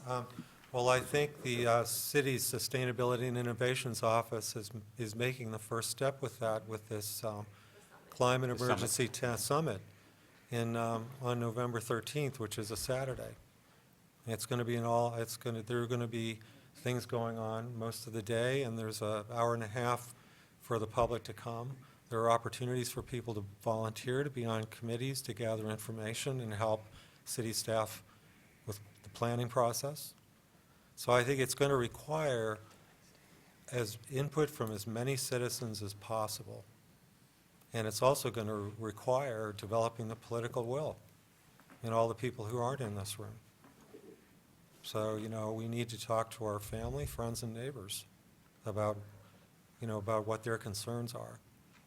'Cause I think Chip's resolution from last December did have the positive effect of getting budget allocation for the sustainability office and things that are going on now there. And I think that was part of the intent. We did make that step, and his resolution played right toward it. This document that, I think it was you that sent out, City of Ann Arbor Climate Mobilization, the long list of things that one would need to do, we would need to do in the city. Some of them would put me out of business. This is radical stuff, but this stuff needs to get put in the hopper at the council level. We know it. And each piece of it will be a big discussion. And maybe the Sustainability Office is the place to play first on these things, and they will take them up to the council. We'll help.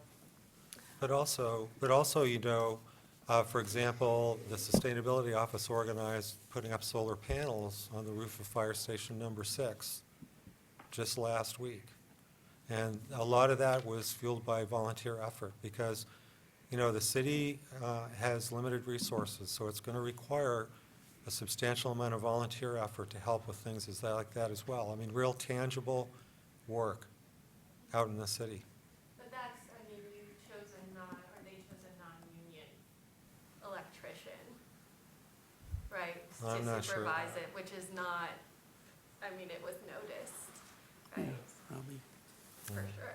I just wanted to answer your question. The city council puts its agenda up every week, and so you can look online to find out what city council is going to be talking about. And I think the way that this group of people mobilized to email us is exactly the example of how you do it. It was very nicely done. It was really well organized. It would have been helpful if we could have had the messages that we were sending back distributed, because I felt like I answered the same question again and again a lot of times, and that would have been more helpful. Just, it is an emergency, so let's not tread the same ground over and over. Let's communicate and let's have this conversation and carry it forward. But I think exactly the way we're doing this right now and having this conversation right now, that's how we do this. And to be clear, the Environmental Commission is an advisory body. We make advice to City Council and the City Administrator. We don't have a budget. We don't get to make those sorts of decisions. But we are a voice, but you are also a voice. And it's helpful to have that coming from lots of quarters, not just ours. Well, I think it's going to be. The summit's actually on a Wednesday. Yes. It's going to be the whole Wednesday afternoon with the public session from 5:30 to 7, with required online registration just because space is limited. And Did you want to say something, Chief? Well, just, all of us have jobs too. It's hard for us to do these things, and we recognize that. And you can't do everything, you can't come to everything, but you can participate in a lot. I've got several comments. Just to piggyback on that, first of all, how each one of us feel about council and individual votes. My experience is that all of council is extremely dedicated And all of council makes a really tremendous effort to reach out and listen to their constituents. So if you can't make it to a meeting, or if you don't feel an email is effective, then arrange for meeting over coffee or a beer or whatever, or go out to a city event where they're going to be there and engage them. So I really think it's important that you talk to council. A couple of other things. My personal preference is that we as a commission take a stance again tonight going into this summit. And this is something that I just thought of in the last couple of days, and that we look at these resolutions and consider passing a resolution, possibly with different dates than either December resolution, and at least in my opinion, with different than the dates that are in the proposed resolution. And I'll explain why I don't think those are feasible, but at least something that sends another signal to council that something has to be done, and that the Climate Neutrality Summit on the 13th is the beginning of a process, with the intent that that be carried over through several months and be reflected in the next budget. And I really think we should take a stand here. My personal position is that the date should be 2035, and I'll explain why. So the city of Ann Arbor, the community, is different than the city or than the University of Michigan or a company, because it's not a command and control entity. You don't have a president of the company or the president of the university and a board of regents or whatever, and they tell the entity, this is what we're going to do. We're going to put all resources behind it. Everybody in the organization falls in line. We're going to do your performance evaluation every year, and if you don't, and if you're not carrying your weight, there's going to be consequences. The city is different. The city has 120,000 independent actors. The city has no authority over those people other than small individual kinds of ordinances and things like that. So it's not like President Schlussel can say, the university is going to be carbon neutral. The commission makes a recommendation. It's going to be by this date. The university is going to put this much of the endowment behind it, and everybody in the university fall into line. I worked in industry. I always worked for people. I was never the guy at the top, but I always knew what it was clear to me what had to happen. And that's completely different in the city of Ann Arbor. In the city of Ann Arbor, in order to be carbon neutral by 2025, every single furnace, virtually, in the city of Ann Arbor will have to be replaced. Every single car will have to be replaced with an EV. That EV will have to be charged with 100% renewable energy, which DTE doesn't supply. Every single gas station in the city of Ann Arbor will have to be a charging part. All those cars, by the way, that we sell will go into some other community and pollute somewhere else. So these things, this is a huge task. It requires new products. It requires new policies. It requires huge resources. Ken, I think we talked about your paper. It's an excellent paper in terms of being something that really is a thought provoker. But I think you told me that the price tag is $1.4 billion. That's a huge amount of money. It's not that we're spending that money right now. We are all paying the social cost of carbon. It is there, but we have to realize the total general fund of the city of Ann Arbor, the total general fund is roughly $100 million. So we're going to spend $1.4 million to do this. You're shaking? I'm sorry. Billion. Yeah, that's the number I gave you. Yep.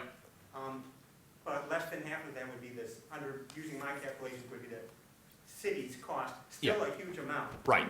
Yeah, I'm saying, I understand that not all of it would be the city's cost, Yeah. but just to put things into consideration. And then the other thing is the city cannot, like the University of Michigan or the Ann Arbor Public Schools, issue a bond for $700 million and then use that money for incentives and things like that for, I mean, that's for capital investments that the city would make, like the Ann Arbor Public Schools is considering making. So these things are extremely complicated.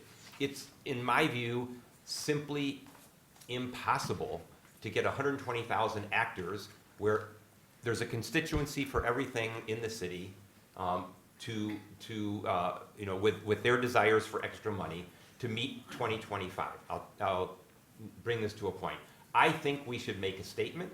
I think we should pass a resolution with a new date, and that should be something that is taken into consideration by leadership, including ourselves, going into the carbon neutrality summit. Yeah, I mean, for example, DT has announced that they're going to go carbon neutral by 2050. But we get, you know, most of our energy they're comes building from a new gas DT. plant. Yeah, Sorry. but they're going to build Two two of them. new gigawatt-sized gas plants. Municipalized. Those will be in operation for 60 years. So, all right, so let's see now. Can I make a few other comments real quickly? There's some other issues with both of these resolutions in that it's not clear whether or not RECs or offsets would be satisfactory. It's not clear what scope of emissions. There's scope 1, 2, and 3 emissions. Generally, Ann Arbor looks at scope 1 and 2 plus scope 3 transportation emissions. As was pointed out, we probably need to take a better look at those scope 3 transportation emissions. But when we set these targets, we have to know, is this going to include the carbon footprint of the pencils that we source from somewhere else? You know, these kinds of things are really not yet clear, and that's why I think we can send a message, but there needs to be a lot more specificity, a hell of a lot more planning, and a hell of a lot better understanding amongst ourselves as well as in the community of what we're up for. Okay, well, we should close the discussion if there's no other comments. Ann, would you like to say Well, something? yes, and yeah, I was just going to piggyback on what we're saying, that these are really complex issues, and I think we should be careful not to demonize each other or jump to conclusions, because there's no silver bullet. You know, the more I try to be a very thoughtful, conscientious council member, those people who've worked with me, and you know, there's a lot of detail in this. Like, who knew? We're discovering that to create concrete is a huge greenhouse gas intensive process. Or there's trade-offs for things, like if we want to add sidewalks for mobility, we may be taking down heritage trees to do it. Or if we're taking down heritage trees to build more housing, you know, we need to take into account what we're losing what's the checks and balances and the trade-off on the different decisions we make. If we have a lot of density, but we still have our cars, then we have idling. And so I'm really excited that we're doing this climate emergency with teeth in the next, tonight and in the months ahead. And I really look forward to looking at these issues in detail and as a community taking a leadership role and getting to the right answers on the details, and not just leaping to conclusions on something that looks good on the surface. I look forward to continuing to work with all of you to dig deep into the SWOT that you mentioned. Thanks. Okay. Thank you, Ann. And I should also mention that the Energy Commission has been dealing with these issues for many years, as well as the Environmental Commission, but it's the Energy Commission that's been really at the forefront, you know, of adapting to climate change. I guess I would also just want to say that we have passed multiple plans. We passed the Climate Action Plan in 2012. We passed this climate emergency. We passed multiple resolutions and plans. And the point of doing them becomes, or the power of doing them becomes less relevant if there aren't people who back them up. You know, if we do this and we say we want city council to do that, we need you to come to city council. We need you to contact your council people. We need you to pay attention when there is a decision about whether or not we're going to reopen the MRF or if we're going to keep shipping our recycling to Ohio. These are things that, you know, there's this aspirational, we want to be clear and we want to make a really strong stance, and that's important, but there's also all of the incremental stuff that we need to do at the same time, and they both need all of our attention. So also, the commission bylaws empower us to appoint working groups Yes.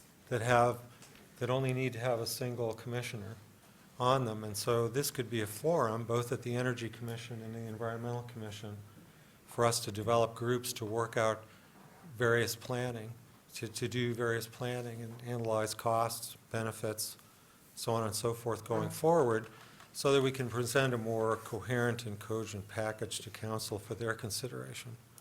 And this would be a forum, as well as the Energy Commission, to discuss these periodically. Sorry, and just one more thing, I guess, that I want to say. It's not just city stuff that we should be talking about. I mean, DTE has a 70% coal fuel mix. You know, these are not things that we have any control of, but they're things that we can tell our neighbors about, and they're things that we can write to the Michigan Public Service Commission about and try to be really active and make whatever, exert whatever influence we have at a more than a local level. Because we can do certain things that are within Ann Arbor, and it's great, and we should be doing them because we have the intelligence and the support for these things to be done and to be modeled then by other cities across the state. But we have state policies that we really need to tackle, and we have the university that we need to keep in check. And there are all of these things that are things that we can do, steps that we can take, and that are all meaningful. Okay, John? Just ask a process question back to John's point about taking some type of action tonight. I'm wondering if anybody has any ideas, particularly the council members, of, is it best, we've got two very similar resolutions that Yes, we right. passed last December and that we had before us tonight. Right. And I'm not certain what the best approach is to kind of reinvigorate the process and to get something before council. Is it to recommit to what we already committed to last December, or to do something new? I ask as a question. I don't know in terms of the best way to get things before council. Yeah. We were just talking about that too. Yeah, I share those concerns as well. So, Chris, did you have a comment? Can I just propose a simple paragraph language? Okay. That the Environmental Commission wishes again to ask the council, the city council, to forthrightly and genuinely express their awareness of the climate emergency upon us. We urge the council to join us in setting a goal that the city itself, the residents of the city, and the university will steadfastly strive to reach of carbon neutrality by 2035. Yeah, I think that summarizes a consensus here, but what we have to do now is bring these resolutions to a vote or postpone them. I think I would defer to the council members present here about what might be the best approach, since these are resolutions that are going directly to council.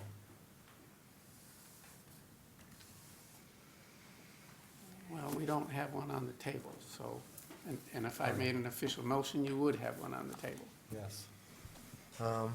One has already passed. Right. Yeah, so we already have the resolution that was passed last December. So, is there a motion to bring this new resolution to a vote? Well, if you like it, I'll make the motion. I don't want to do it unless council members are happy. So, I have a question.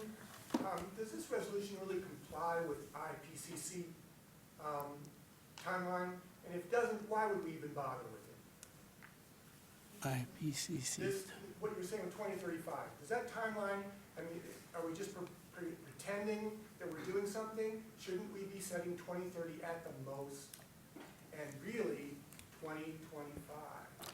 And if it's hard, why are we looking at a hard hard part instead of making up a number. Well, I'm sorry, John, but I don't know where your number comes from. Where my number, 2035. all the numbers are, let's say, there's no one number. I mean, there's no one model that says what's going to happen in terms of what the ultimate temperature increase is going to be. There's different probabilities, so you just pick a number.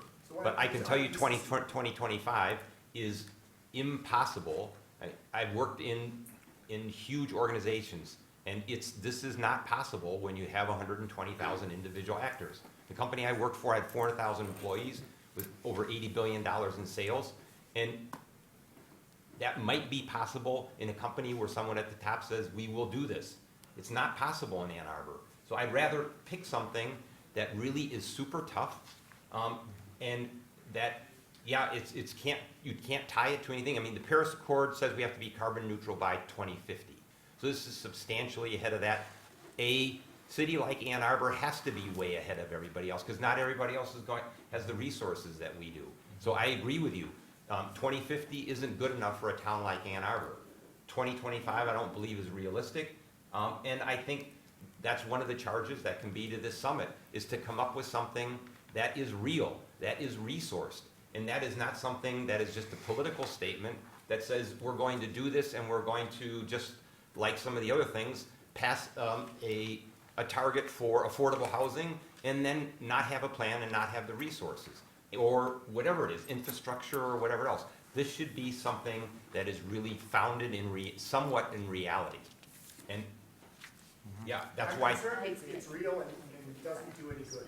Pardon me? I'm concerned that the plan would be doable, yet wouldn't solve the problem. I respect that, and that should be part of the conversation. But I want the commission or the council reps on commission to do something. And up until now, and I think that's what we're hearing from everybody in the audience, is that we've not done anything. And we can't repeat what we did in 2012, pass a climate action plan with no implementation plan, with no resources. We can't repeat what we did before, and I say this rather pointedly. We went to council with a plan on 5 priority actions saying this would cost $1.4 million. No action was taken on it. Well, put it this way, it wasn't passed, and we barely got $800,000 passed. And there were many council people that never indicated how they were going to vote until the day that the vote was taken. We can't allow that to happen again. And, yeah. Well, put me on the spot. I mean, put me on the spot too. It's fair enough. I think Councilmember Bannister and I don't think we need to pass another resolution, because ultimately whatever resolution goes before council will be different than the one that is passed here in language. I think, you know, at least for me, it's very clear where to go, but I think what I need to do is sit down with my colleague and figure out what's the timing in the next, 6 weeks to get this onto a council agenda. What is the proper number to put in here? I'm sure council will have some debate about it and probably end up changing that number. I mean, ultimately, council is the policy-making body. We are going to bring forth a recommended resolution, and, our colleagues can do with that as they please. Okay. All right. Does that sound good to you? Yes, and I think there are some things in the works that I haven't had a chance to talk with you about that might bring it forth even sooner. Okay. All right. So do we have a motion to postpone this resolution indefinitely, or? Yeah, I would say, I would move to postpone. Yeah. Okay. I'm neutral on that. I mean, I think that it could all, using the old one, using the new one, doing nothing, all 3 of them are good. I think there's something good to doing it again now, just for, there's no sense. I mean, they're all 3 good options, but I lean towards approving our new one now, and I do agree with John Mursky, Commissioner Mursky, about the 2035, and that doesn't mean we just sit and wait for 2035. No, we can all start immediately to lower our carbon footprints. I especially like the language about educating our citizens on their carbon footprints. You know, I think we've all learned as a community a lot. We're learning more every single day about our carbon footprints. And so I really like that education piece, because with our 120,000 actors, it does require each and every one of us to have a major paradigm shift in our lifestyles. I wonder if there's any value in waiting until the December meeting to bring a resolution forward, because that would be after the Climate Neutrality Summit, and we could have a more accurate view of what we can do with more people behind it.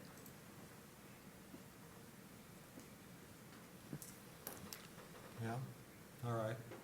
That seems like a compromise. My opinion is we're not gonna have any answers. We're just gonna start a process at Yeah. that meeting. But, you know, whether it's, we're not gonna know in that meeting whether 2030 or 2032 or 2038 is the better number. We're not gonna know any better about recs and offsets or scopes or anything else. My feeling again is that whatever comes out of this meeting, whether it's the two council liaisons or whether it's us taking direct action, we need a commitment that something be taken to council. And the expectation that council then debate in public, and that they take a vote, and that it's out there for everybody to see.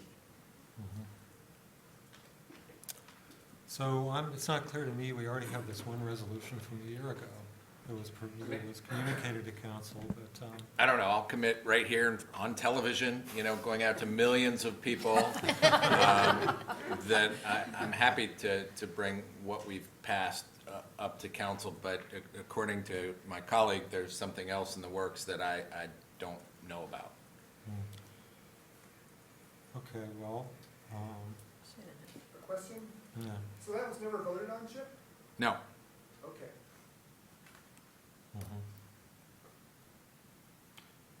All right, so let's see. Yeah, I Shannon? guess I just have a question for the group, and for those who are involved in the planning of the summit, and Emily, perhaps you can inform us. Do you feel like us taking some action would kind of give that a shot in the arm? I mean, I'm open, frankly, right now. I can see different ways to go with this. What I really want, though, is to activate people so that they will follow this through to their elected representatives, because I think that is the heart of it, folks. They're the ones that are making the decisions, and they have to realize that their constituents care about this, and that's when they're going to make decisions that reflect what you guys value. It's really what it comes down to. And so if passing something tonight activates that forum more, then I'm all for it. If you feel like it's kind of, whatever, doesn't do much, then I'm fine relying on the one that we've had in the past. I'm just not very much in touch with the planning and, you know. Yeah, I can speak a little bit to it. So the Climate Neutrality Summit is something that is evolving every moment of every day in our office, in terms of the breadth of it, you know, the number of co-sponsors we have, the amount of people that we can take in at Cobblestone for the day. I think it's just really a political decision. You know, if John's suggesting that it would be helpful to have the resolution before the town hall, I think you can go that way. He's correct, I think, that we aren't going to have any answers for your December 5th meeting. It's a process that is going to hopefully wrap up on Earth Day with a plan that the city presents, but it's going to be a whole learning experience from November 13th onward. So yeah, there wouldn't be any more clarity, I don't think, from after the summit. Do you feel like it would help the summit kind of energize itself? Would it complement it in any way? Like, do you feel like it would? Yeah. I think it will help a little. I don't think it'll help a lot. I can tell you, everybody that's involved in the planning, and I'm one of the ones that are directly involved. We met with Missy Stoltz twice. Everybody is committed to doing something, huge, and what that is will depend a lot on how others in the community, how other leaders respond to it. So it won't hurt. Will it make a big difference? No, it won't make a big difference. I mean, this is today's meeting and everybody showing up made it, I think, a big difference just in certainly how this commission deals with it. And we have 2 council people there that have sat through everything and listened, so that's really important too. And got all the same emails that we did. Correct. And I think that's awesome. Yeah. Like, it truly makes a difference. I think there's a lot of people that couldn't show up tonight. I know that said that in their emails too. And you just have to keep that moving on, because there's 2 council people here, but they may not be your council people. You need to just keep it going. That's. Okay. Well, I think, let's see. I'm satisfied personally with Councilmember Smith's commitment to take the current resolution to council and making that public. We have a meeting, a council meeting. It doesn't necessarily have to be considered in that meeting, but at least Chip, you can bring up the topic and say that you're going to be pushing to bring this to council, and that can happen before the meeting on the 13th, and hopefully then there's a clear input and thrust going into the meeting, an extra nudge. Okay. Well, so it's not clear to me if there's any action that we need to take at this point, because we already passed a resolution. It's already been communicated to council. And I'm personally comfortable with Chip's promise that the council will take this up. I just have one question again. And I don't know if the commission as a whole wants to speak on this, whether we think I personally think the 2040 date isn't good enough. Whether 2035 is good enough is certainly debatable. But that would be one thing that I ask that you take to council, and that is, since we passed this, the latest IPCC report came out. Even since then, there's a lot of other additional reports that have come out that have been really, really discouraging, you might say, or alarming.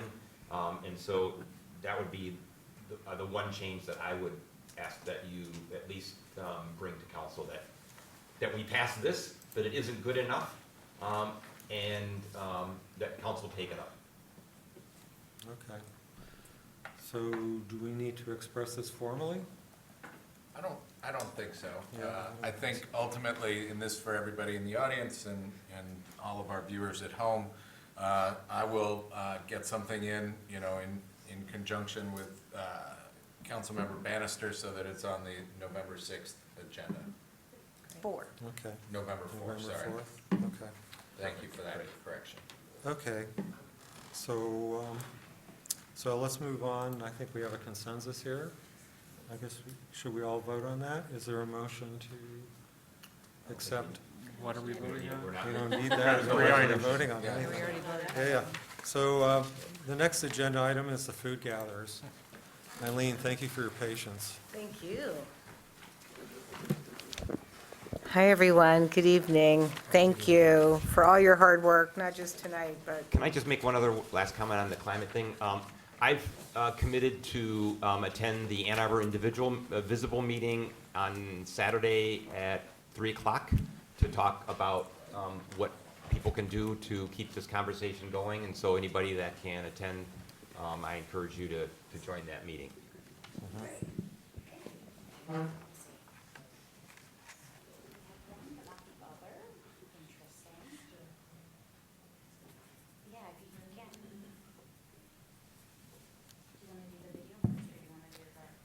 I was going to talk for a second and then do the video, but I just wanted to make sure it was all. Okay, Great, so we'll just wait just a second. And will the volume be on that? I'm not sure. We'll find out. Okay, well, let's hope so. Thank you all for all the time and effort that you spend on these issues, both tonight and every night that you work on them. I'm Eileen Spring, I'm the director at Food Gatherers, and I wanted to start with a quote that seems pretty relevant given tonight's discussions. And the quote is that the outrage of hunger amidst plenty will not be solved by experts somewhere. It will only be solved when people like you and me decide to act. In 1988, a small group of volunteers with the support of a local food business, Zingerman's, decided to act and launched what became Michigan's first food rescue program. This grassroots effort has provided a unique public service to Ann Arbor and Washtenaw County. The quote many of you may know, who've been around a long time, is actually from Diet for a Small Planet, which was one of the first popular books written about the connection between our food system and environmental degradation.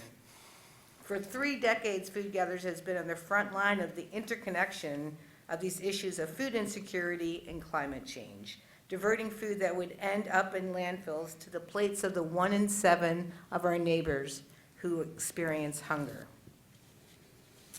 So Food Gatherers' charitable human service infrastructure, sharing food with 170 community agencies at little or no cost. Just from our last year's audit, the value of that exceeds $10 million. That piece of our work is well known, I would say. And my goal today is to underscore to you that Food Gatherers is also an essential part of this community's environmental stewardship.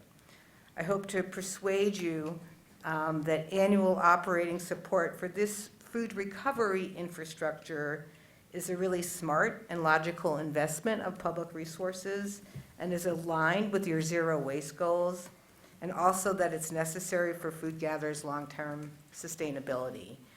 We have just a brief excerpt of a video that we put together about 5 years ago that sort of dramatizes a little bit of our food recovery efforts. I just hope the volume works. Impact on the environment. 3.6 million pounds of food has been rescued in 2016. 79% of that food is successfully reused in the community, putting more here and less here. Food industry changes with just-in-time deliveries, more ready-to-eat foods with shorter shelf life, and new grocery and restaurant venues have complicated food rescue. The new focus on prepackaged ready-to-eat foods means that this has become this, and this has a shelf life of roughly 1 month, and this has a shelf life of just 4 days. These changes have meant that a once-weekly rescue has become these weekly rescues. The shorter shelf life of foods also means that volunteers wind up throwing more food away and recycling packaging instead of redistributing foods out to the network. As a business, we have found efficiencies that help us outpace national norms. Food Gatherers knows how to stretch a dollar. As a nonprofit charity, private giving comes from more than 6,000 donors, or more than twice the National Food Bank median for donors in a community this size. After 25 years, Food Gatherers is at a critical juncture despite our strengths. We face increasing cost of operations, driven by our continued commitment to environment, health, and equity. Changes in the food industry have increased the cost of rescue and redistribution of these resources. Healthier foods, especially produce and protein, are much more expensive to secure, store, and share safely. A nearly saturated donor base, with our donors exceeding the National Food Bank median for a community this size. 2017 will mark the first time in its history that Food Gatherers will need to dip into reserves to beat cost for a second consecutive year. With our community already engaged at this broad and deep level, we must continue our drive for excellence in new ways. The reliability of this critical infrastructure is at risk and has a limited time horizon without meaningful changes in strategy and or revenue streams. Our hope is to work with you, with all of our anchor institutions in Washtenaw County, to find new ways to support each other and those most vulnerable in our community. Thank you for that. So we have a brief PowerPoint also to share that really is trying to highlight the City of Ann Arbor food rescue activity that we do. We obviously serve the whole county, but for the sake of this commission and potentially city council, wanted to hone in on our food rescue activities in Ann Arbor. Okay, I'm not really good at multitasking. Oh, that's pretty good. So that shows our food rescue in numbers. Rescued food makes up 41% of all the food handled by staff and volunteers. In the 1990s, we assumed operations of the existing food bank, which actually was the first time, we were the first organization of our type to do that. So we also administer several federal food programs that you may hear about, like USDA or Summer Food Service. All of that is sort of leveraging our local food rescue food. And here you can see the breakdown where all our food poundage comes from. And that, if, oh, I have to, which button is it? Thank you. So if we look just in Ann Arbor, that rescued food from the City of Ann Arbor makes up 16.4% of all the food handled by our staff or volunteers, or 40% of all the rescued food. And I want to just sort of describe that a little bit, in that Ann Arbor has an inordinate number of grocery stores for a city of our size. It's really why we exist. Food rescue as a method to fight hunger is not really doable in communities where there are food deserts. So we are definitely a reflection of the food system here, and that the number of grocery stores in Ann Arbor is really the bulk of that poundage number that you see. And if you think of, obviously we're talking about places like we have 2 Whole Foods in our city within, 3 miles of each other. That's really, I don't think you could name another city that's true of our size. So when you think of like those Whole Foods or like Trader Joe's or Lucky Market within the city, they're pretty small footprints. They, compared to Costco or Myers, where places we also rescued food from who are outside the city limits. The challenge of working with these based Ann Arbor stores is that their size doesn't allow for any storage space. And so if we're going to get good food from them and try to convince them to give it to us and not get rid of it and compost it, we have to do really what's become daily deliveries. And so daily rescue activities. So in Ann Arbor City alone, there are 8 retailers we go to 6 days a week, 7 retailers 5 days a week. And the rest are every other day, et cetera. And that's partly based on just the nature of how they do business. Okay, so this is just another dramatization of food rescue by the pound, where you can see the total, the portion. I wasn't trying to do a maize and blue thing, but it looks like it came out that way. But it just highlights, again, the portion of the pounds that come from City of Ann Arbor retail pickups. I want to know that even though we are rescuing food from any other Ann Arbor individuals, food that they maybe donate from their garden or when they clean out their pantry or farmers markets or even U of M, none of that's included in that. This is just retail grocery stores in the City of Ann Arbor. And I got some help. I am not as savvy about environmental calculations, but it was my understanding that just looking at the City of Ann Arbor poundage, that we're helping divert about $18,000 cost, right, that the city would pay in disposal costs by doing this work, and that the social cost of carbon number, it's still hard to say that, is approximately $15,000. So just to give you a little taste of that.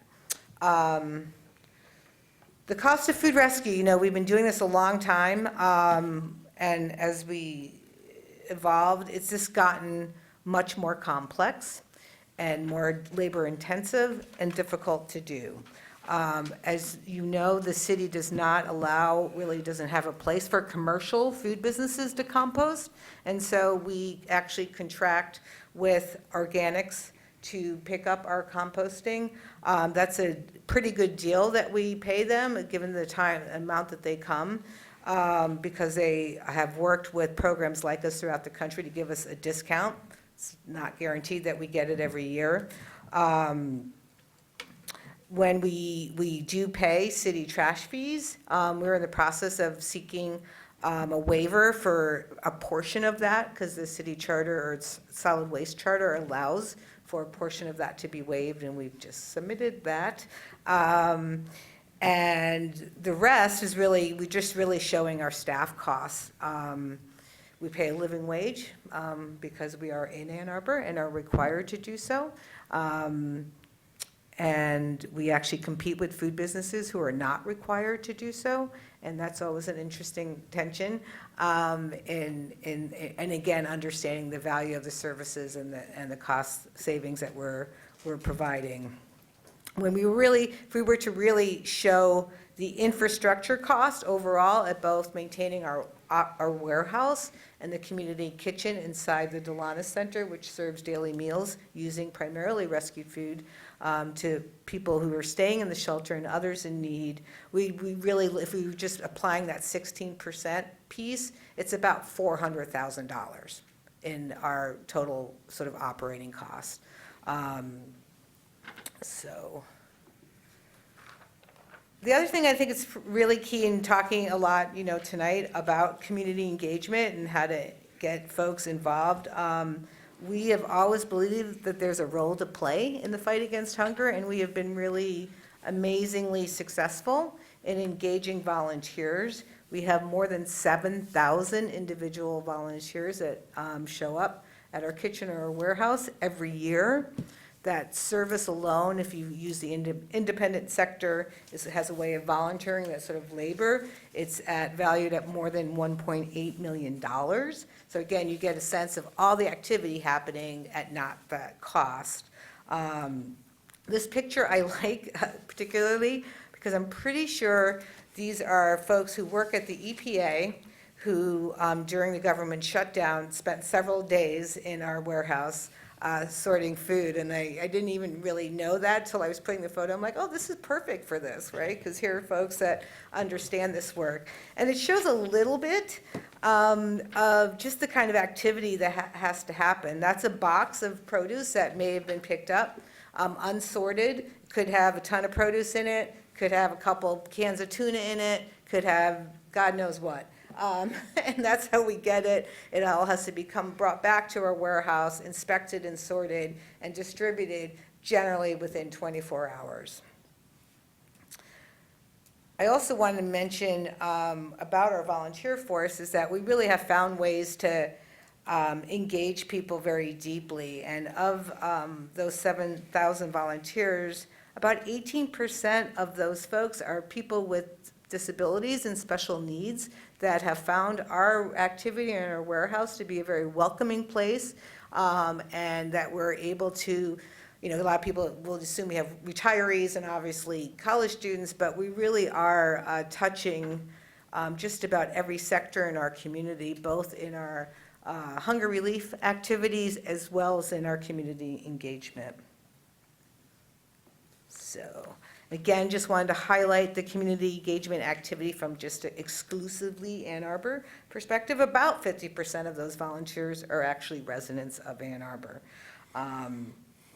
And one thing I want to share that's a little kind of dramatic, and I didn't put this in the package, but again, just to try to, and you were all invited to come spend an afternoon, do some sorting with our volunteers, because it's really hard to imagine what it looks like till you see it every day. But one of the challenges in the food industry is that there are no universal guidelines or use by dates or sell by dates for the majority of prepared food. So if you've gone and bought anything and you look at that label and you're like, what does this mean? This is a use day, Best Buy, there's no standards. Kroger's has a different one, Bush's has a different one.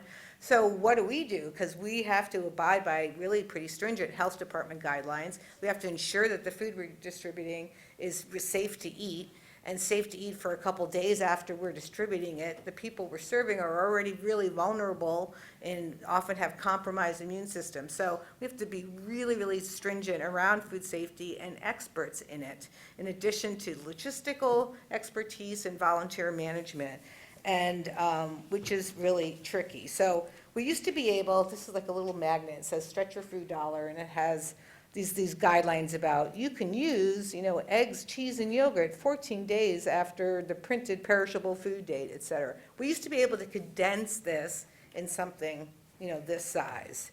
But with changes in the industry, packaging, production, and also just greater awareness of foodborne illness and how it happens, what we were able to do in this little thing, this is just a really complex one that actually uses visual management that we end up sharing. I'll just pass it around because it's interesting. Because all of it requires really different standards. And we have to figure out a way that we are literally moving all this food in the course of a day using volunteer labor, abiding by these standards. Similar, it's a little less exciting with non-perishable food, but nonetheless, that's also a cool thing. Now, as in the kind of food business that we're doing, we also have to have traceability. Can you imagine? Like, we have all this donated food, and we also have to be able to recall it. So I'm just trying to characterize the tremendous infrastructure that we've been able to build up that based on this expertise, over 30 years now. The other challenging thing in this picture here, you can see that some people are preparing food, some are packaging food. Folks who are volunteering, what they love the most is to actually share a meal at the community kitchen, right? That they come in, they prepare food, they hand a plate of food to someone in front of them. The less exciting and sexy jobs are literally putting your hands in a wet vat of produce that half of it's rotting and half of it isn't. And they have to get all stinky and messy and sort all that out. Some of the volunteers, I think they got tired, they had to leave, but those are our weekly warriors, people who actually do this on a weekly basis, are doing that kind of activity and being careful to make sure the good apple stays and the bad apple goes. The part about the pineapple is the worst part, right? Because we will get tons and tons and tons of small packaged food that's about, 3 ounces of cheese spread or hummus or whatever, has excessive packaging on it. And it's just really overwhelming to be able to, handle that and be good stewards of that in the time frame. And so I'm sharing the statistic around the value of that activity of from volunteers. It's about $500,000, but part of that to handle these materials, part of that is actually a lost opportunity, right? That they are not feeding a person, they're actually managing waste.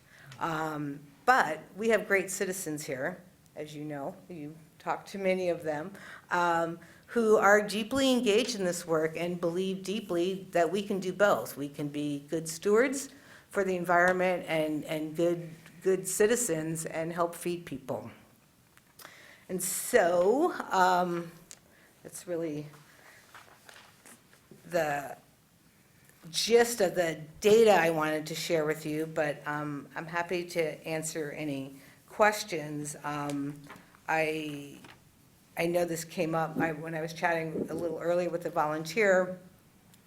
One of the numbers earlier is that when we talk about volunteerism, it's really great, but the other piece was that we have pretty much saturated our volunteer base, meaning that we compare food gatherers to organizations like us in other parts of the country, that the rate of volunteerism and the rate of individual donors is twice the national average.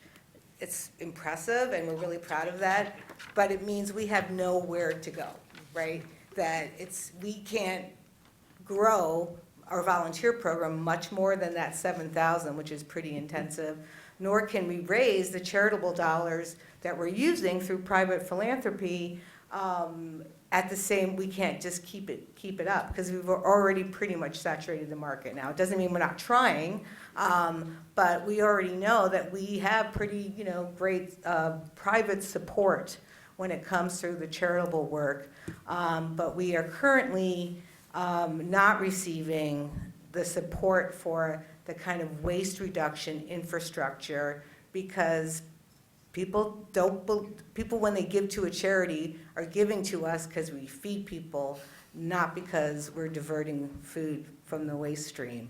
And even though this community in Ann Arbor supports both activities, it's not a funding model for us, if you will.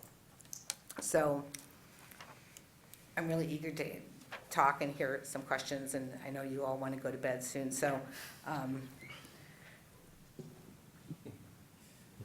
In 2018, what's a ballpark number that you've discovered might be the ask? I'm sorry, could you ask, I'm not clear. For 2018, the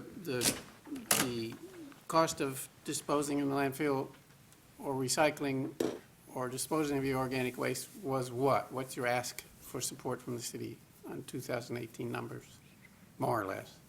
Okay, it's 2019, so I'm confused. Well, that's not over yet. Okay, so you're asking me what we would request for the city to support this? Yeah. Okay, sorry. Ballpark. Yeah, just a ballpark. Yeah, well, everything, no. I know, I'm really interested, we're in this for the long haul, and we want to work with city staff to, be thoughtful about it and Well, sustainable. you put some And so- metrics there. Yeah, so I would say that what we're really looking for is annual support, meaning that it's something we don't, because generally, we start our budget every year with zero. That with how grant funding works and charitable works, we don't know what we're getting till we get it. So it would be very helpful to us, and I would like to make a case that we receive around $130,000 annually from the city, and I feel like we could make a good case for that.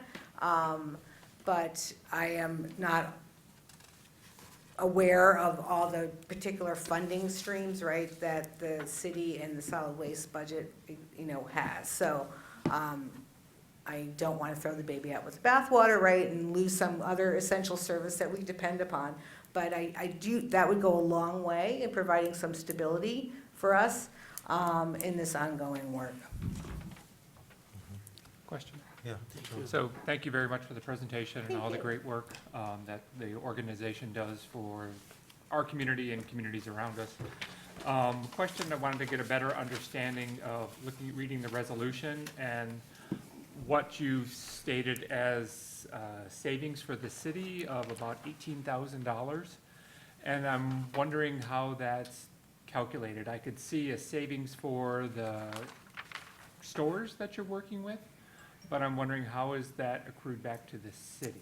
Yeah, well, I've never written a resolution before, so what I was trying to convey, and this is based on some advice from folks, was that the roughly 18,000 is if the city of, say the 1.3 million pounds of food, it didn't end up in the landfill. If the city was to cover those as disposal costs, that would be equivalent to a cost of $18,000. And that was just based on looking at the current contract you have. But it's not a waste of the city, it's a waste of within the community. It's not municipal waste that we're. Correct. Okay.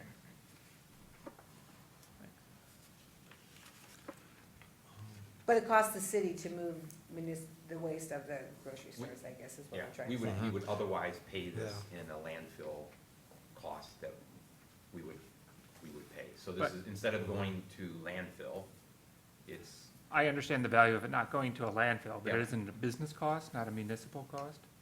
Aren't they? no, I mean, the city essentially pays, would pay, for this many pounds or tons going to landfill, we would pay that cost. For the collection. Not for the Yes. collection, for landfill. For landfill the fees, landfill tipping fees. fees. This would be the landfill fee. Yeah, paying the. And it's not like you Arbor Hill. charge each business weighs its waste or anything like that, and that they'd save on, you know what I mean? It's just more of a set cost, is my understanding. Well, this would go into the solid waste stream, it would be picked up, it would be taken to landfill, and we would pay, landfill fees. The truck goes in, it gets weighed, and if those trucks had an additional $1.3 million of food or 680 tons, then we would pay that much more in landfill tipping fees. Thank you. That's the point I wasn't getting. Okay, The good. landfill tipping fees, okay. Yeah, thank you. It's hard to write these things, No, so you- I appreciate this is good. it. This is good. Yes. Good summary. This Yeah. sentence is good. And it's just coincidental that the two are 18,000.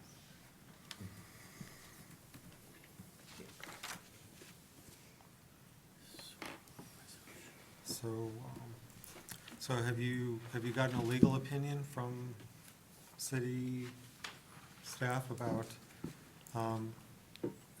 allocating these resources from the solid waste fund? No.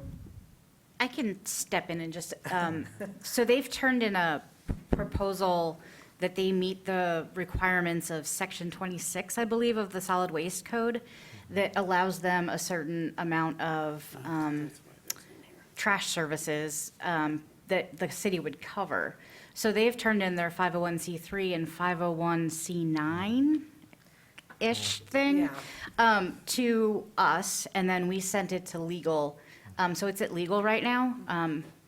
And that was for $16,000 covered? Well, my the ordinance is written, it's not that clear to me, but my understanding is that it would allow us to receive one visit a week at no cost of city trash, so to speak. So would our annual cost of $12,000 would reduce to $6,000 if they were to say yes.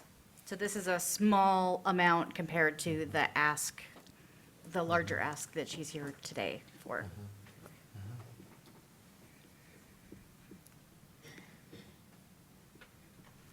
Any other questions?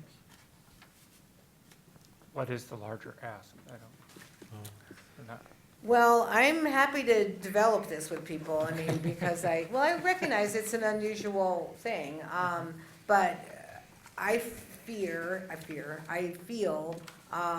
that to look at the portion of activities that we're doing for the city of Ann Arbor, whether it's both in waste reduction, that to look at the costs I shared with you, which are roughly $130,000, I think, when you total up, 128, it's the slideshow.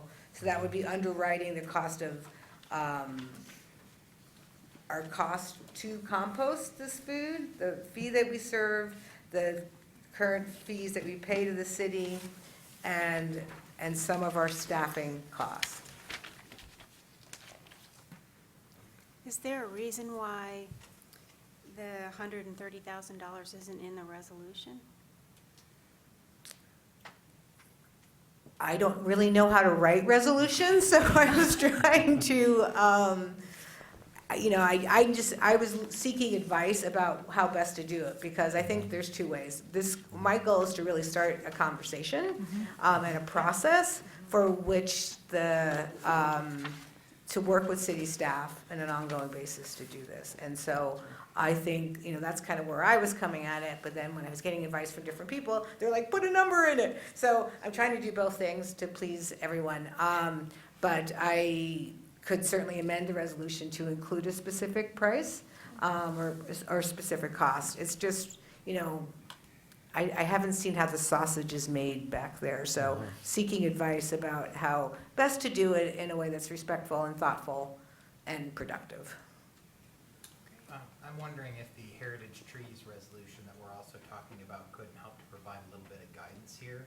Because in that case, the resolution that we're being asked to pass tonight is only to direct city staff to look into how one would go about, in this case, helping to find set up a sustainable funding for the waste services that Food Gatherers continues to provide for the community. That makes sense. Yeah, exactly. Yeah, I'm very comfortable. I'd also like to add, just to Eileen's horn a little bit in terms of solid waste, which we talked about before. Every time any one of these consultants has come to town, I feel like Food Gatherers sort of gets dragged out to show how great this community is at recycling waste. And when the rubber hits the road, the $6,000 that the city might knock off the trash bill is great, but we're all looking at this as the way, as one of the ways that we reduce food waste in this community. You're a really big, if not perhaps the biggest, part of certainly getting that still usable food back into the food stream and diverting waste entirely. So yeah, back to my main point though, I think perhaps one of those resolutions that says, we would like to direct city staff to figure out how to come up with a sustainable funding source regarding the waste diversion that Food Gatherers provides to the community. I mean, I will say that we have participated in numerous city-launched commissions and studies about this over the years that have all concluded that we should be compensated in some way for this work, like city services are. But that those particular recommendations were never fully adopted or went, and this most happened recently in 2017. So we really have tried to do it through those processes, but they just have gotten lost in the shuffle, and it's 5 years later, and we're kind of still in the same place, facing deficits every year that I only see continuing to be our reality. I like Commissioner Apple's suggestion that staff weigh in on this. I mean, the resolution gives some really clear costs as to what the savings are, but there's some other ways of looking at this. I just did a quick back of the envelope estimate that our diversion rate would go up about 0.7% if we included the 680 tons that's going in there. And one way of looking at this is what else are we looking to do to increase diversion rates, and how much does that cost per ton or per percent of diversion rate? And here we have it right in front of us. And I would also suggest that, just to throw it out there, as most people know, I'm a metrics-driven guy. I would like to see maybe something that says we're going to give a certain amount of money to food gatherers, and then there's a performance-based element in this, so that if you increase it by another 100 tons, then the amount that we give you isn't just fixed at whatever dollars, but we give you credit for that extra 100 tons that you divert. So I think there's a couple of ways to look at this, and I think staff, to your point, is best able to make that judgment. And maybe there's another social aspect that's included also in the amount as well. Go ahead, Chip. I was just going to make a suggestion on the resolution. Is we can certainly amend it here on the floor to strike all of the resolve clauses and replace it with a very simple one-paragraph resolve clause. Therefore, be it resolved that the Environmental Commission recommends Ann Arbor City Council directs staff to work with food gatherers to identify funding alternatives for the food gatherers food waste diversion program. But you've done the analysis of what the cost is, of what you would need. So I would say it's probably prudent to put a number in there. If As a they've done floor. Yeah. As a floor. Yeah, as a floor. Okay. I mean, I would just add to your suggestion too, just to say that they should be calculated based on avoided costs to the city, plus value added Yeah, I think value to is the a community. piece.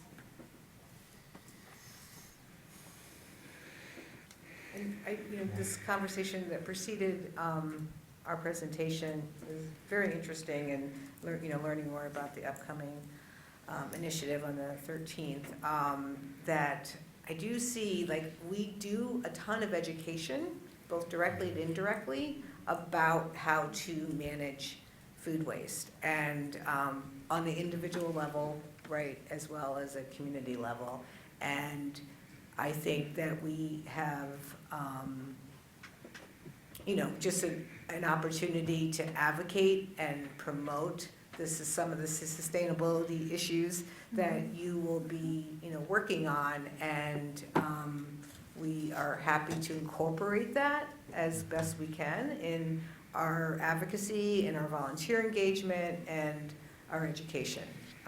because people get it. Honestly, if they spend a day in our warehouse, they're like, oh my God, I had no idea. And that's just a great it's a great opportunity that you have, I think, to help reach people who need to learn more about the organic waste management and the challenges of it. Okay, Chip, did you type away Are you at typing? changing the resolution? Everybody's a lot smarter than me, so I No, didn't no. type that quickly. Stephen, could you repeat what you wanted me to add to that? just that this calculation be based on both costs avoided to the city, avoided costs, and on value added in terms of social costs. I know there's formulas for that, but I'm not familiar with any of the details. I mean, none of us want to see like hundreds of people dumpster diving every evening, Right. in the back of all these all these supermarkets. And included a performance-based element, something like that, which is what I mentioned in, An incentive. yeah. I know we don't normally do this, but I also wonder about putting a timeline to it. Yes, we should do that. What is your fiscal calendar? So our fiscal year begins in July and ends in June. Okay. So it's somewhere, it's the same as the cities. Would there be some value in having, like a rolling couple-of-year commitment in terms of your own internal budgeting? In other words, presumably somebody would do this calculation every year.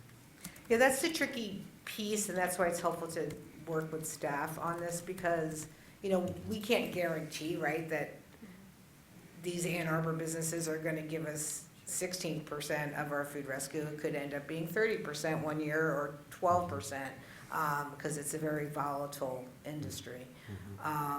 So that's where it's almost like you sort of project, right, that you estimate it will be at this level, and if it exceeds that or falls below it, then you make an adjustment based on that. Okay. You would need somebody to move. So I think that was The resolution. Sherry's Oh, yeah. suggestion that Okay. there We're not be, done with the discussion. Okay. a clear floor. Hopefully that would be a relatively high floor, and then there would be something then potentially on top of that. That's a possibility. That's what staff would have to evaluate. By the way, I'd like to also mention Food Gatherers is a good neighbor in one other regard. They're putting on a 160 kilowatt solar system, which is 3 times the size of the one that went on the fire station. And I believe is probably one of, if not the largest non-utility solar installations in the city. So Yeah, it's not quite done I yet, know. so I wasn't gonna announce it, but. no, but it's going up. So. Yeah, and we take this environmental stewardship very seriously, and, we couldn't afford to, we've gotten some other investors to help us with the solar panel. We also are working on a project right now using other private dollars to convert all of our warehouse lighting to LED, which is, like about $50,000-$60,000 probably. And some other similar initiatives that really are, lessening our use and footprint. Yep. So, and, Grillin', which is our annual event that I know some of you have come to. It's out in the fairgrounds. It's a big party. It's a zero waste event. It has been for several years. And again, that's no small feat to do with a lot of volunteers out in the yard, serving lots of food. So we really are good partners, I think, in this environmental work. Okay, so I guess I'll propose a motion. Yep. Or Chip. So I've taken Colleen's resolution, I've added something in here. Therefore, be it resolved that the Environmental Commission recommends Ann Arbor City Council direct staff to work with food gatherers to identify funding alternatives for the food gatherers food waste diversion program that is calculated on waste cost avoided added value to the city in terms of social cost and inclusive of performance metrics that potentially increase support should the diversion rates increase. Yeah, that sounds good. My only question, So- should it be a certain department of staff rather than just saying city staff? I mean, I know, or if it comes from you, does I it? think it is a multi-jurisdictional effort. I think one of the concerns I think that somebody brought up is legal does need to review whether this is actually something that the solid waste fund could do on its own.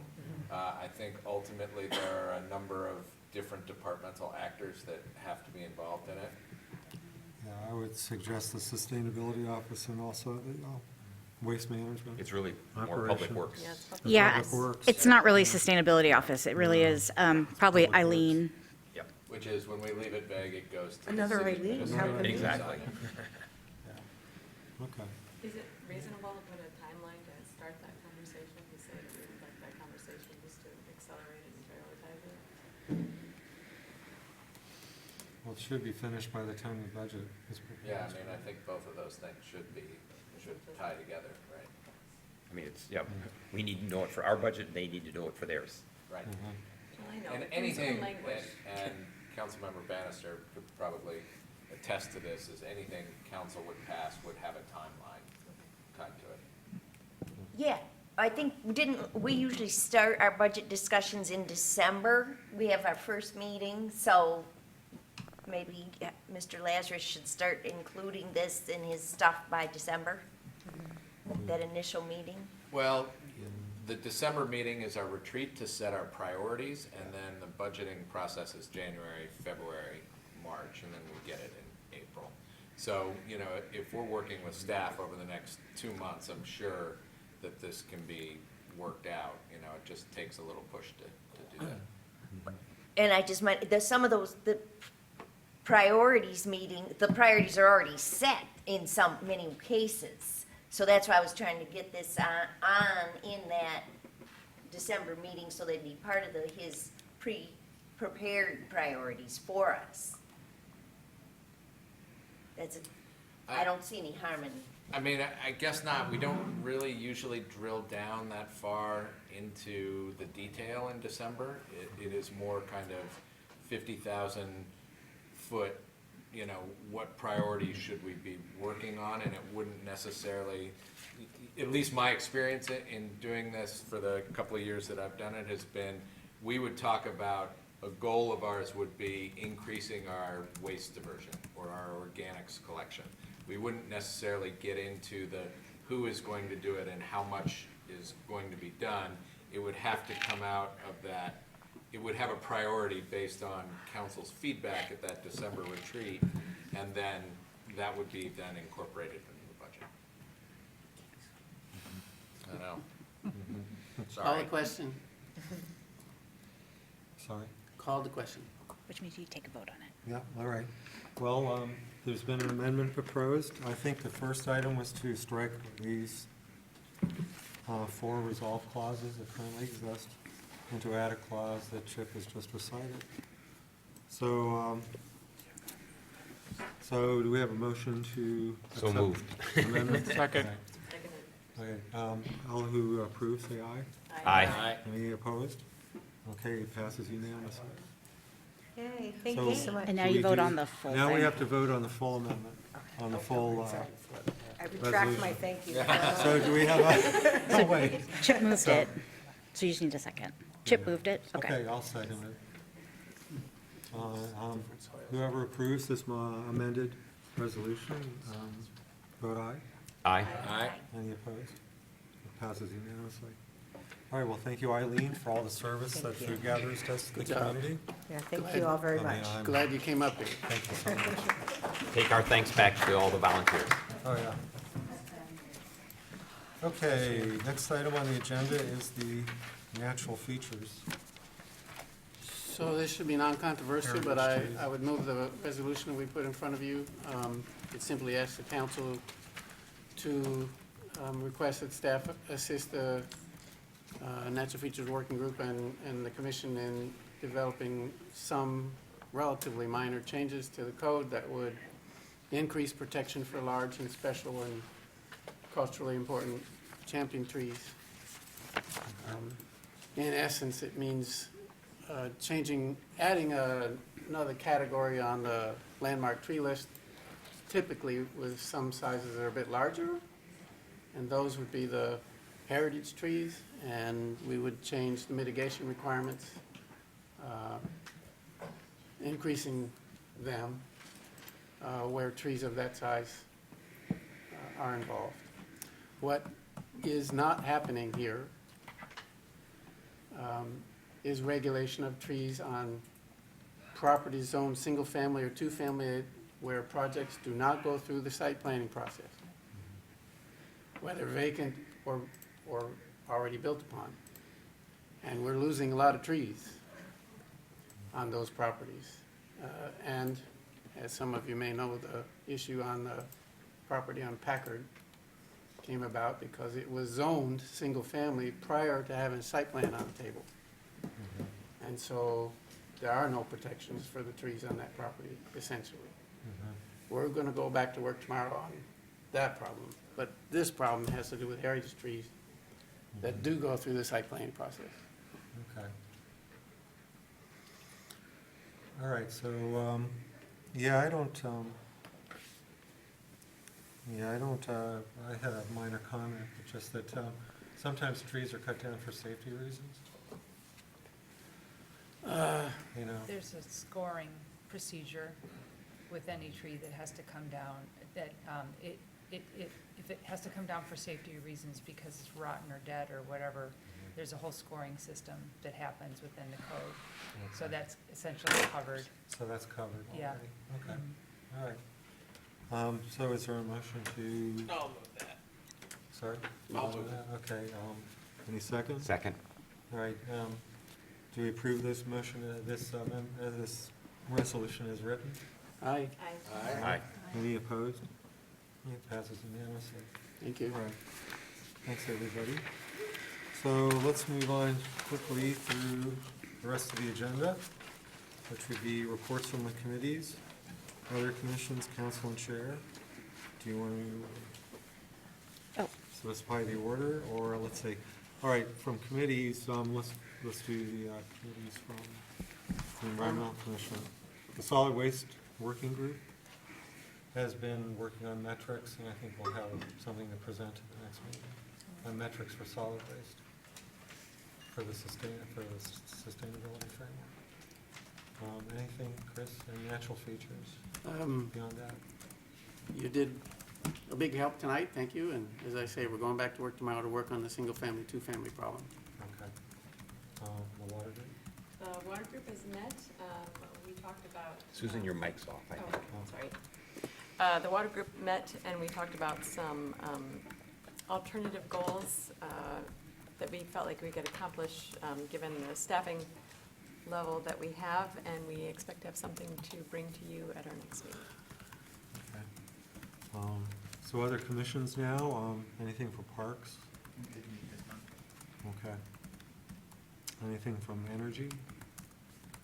Very briefly, our last meeting, where unfortunately we didn't have a quorum, we got a presentation from the Ann Arbor Public Schools on their bond proposal, focusing on sustainability aspects related to that. There was strong support for everyone that attended. There was a resolution that had been drafted in advance that I think would have passed had we had a quorum, but unfortunately we didn't have a quorum.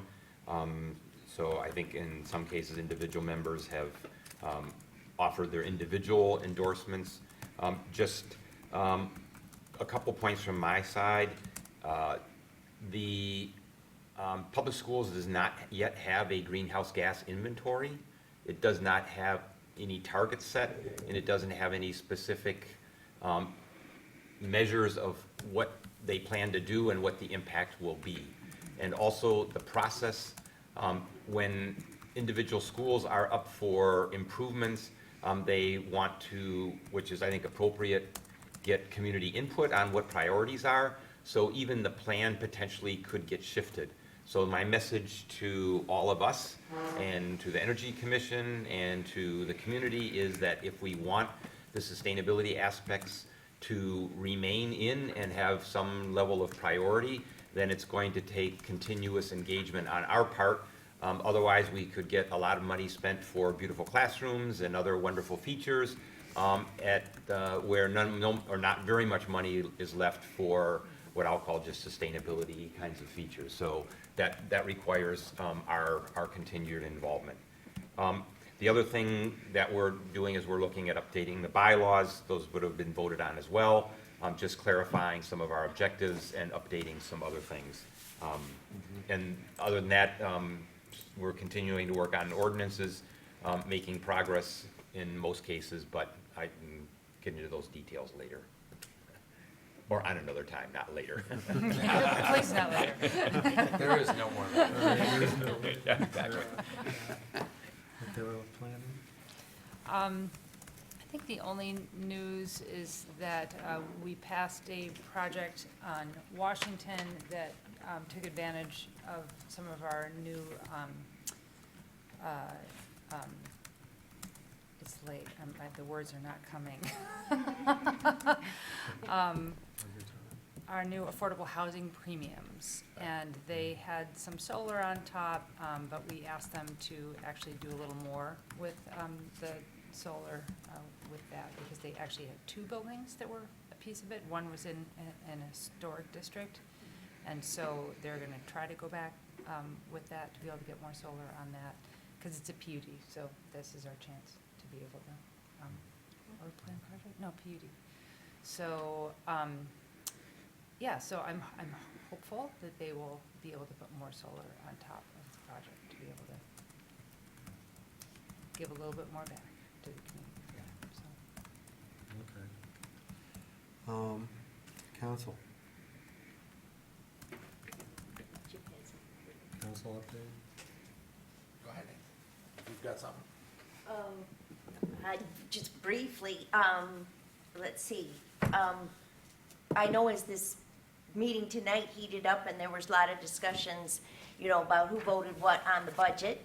Last year, or earlier this year, I just wanted to clarify, last year that I had voted yes on both of the budgets, because budget methods, the 40-40-20 and the other one, based on the citizens survey, because there was so much division in the community. I think there were good aspects to both of them, and I was hoping we would come together and meld both of those budgets. So I voted yes on both of those. And more things on the record. I want to thank you, all you tree people in this group, for working with me, and I think that we should be proud of the time we bought those trees on Packard Road, because I think one of the things we learned as we discussed those trees was that even though the PUD plan was supposed to save some of the trees, with the compacting of the critical root zones, we might have lost them anyway. So we're not out of the woods yet, so to speak, but I think it's been the right choice that we bought a little time to look more closely at it, especially in light of climate emergency thoughts and how much 57 Bur Oaks could be worth to us and the stormwater.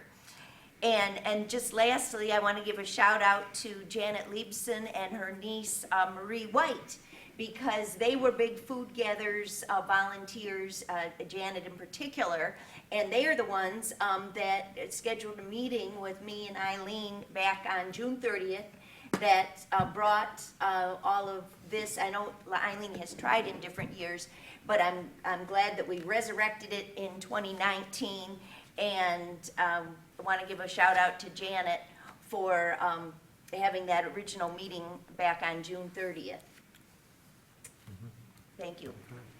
I do have a question, because it's something that I learned just tonight, and that is that council has not yet moved on the Washtenaw regionalization of waste. And I hear the staff coming here and saying, oh, well, we don't really have any guidance. There's not this regional authority to be able to give us any guidance. But I know that that passed this commission unanimously, and I thought that was a done deal at city council. So what's going on there? There's an update I would like to hear. Yes, I think we had tabled it. Perhaps Councilmember Chip can tell me where it's at. I think it has gone back to staff for further notice, further research and reporting. I don't think it's dead yet. It was postponed indefinitely for waiting for the completion of the solid waste master plan. That's it. I tried to resurrect it and did not have the votes. So the solid waste master plan, which itself relies on the notion of regionalization, is being held up because nobody wants to vote on the regionalization. Actually, the draft plan doesn't even address, and never was intended really to address, regionalization. So the holdup on the vote to wait for the plan was never going to be resolved by the plan in the first place. If that makes sense. I think, let me try and say this as Diplomatic. yeah, I'm not very diplomatic. Yeah. The purpose of the regionalization is to fix the drop-off station and to try and get more recyclable materials here. And it just, at least the discussions that I have heard is there are not 6 votes in support of that. You know, I suppose we could try and bring it back for a vote. When I tried to do that several months ago, it was not looked favorably by one of my colleagues who, you know, let me know in a very loud manner that it was not acceptable to bring that back. On the other hand, the existing drop-off station in Ellsworth Is failing and has been failing since 2004. I mean, there's a foot of water there when the snow melts. If anybody's gone there over the last couple of years. Yeah. Well, and I think the union issue was significant and remains significant. We continue to have trouble with that, in that we do, I think a lot of us want to support our ASME city workers. And so I think we'll be looking for confirmation on that, firm confirmation on that, as I recall. Well, Yeah. okay. Tough conversation. It just calls to question what we do here.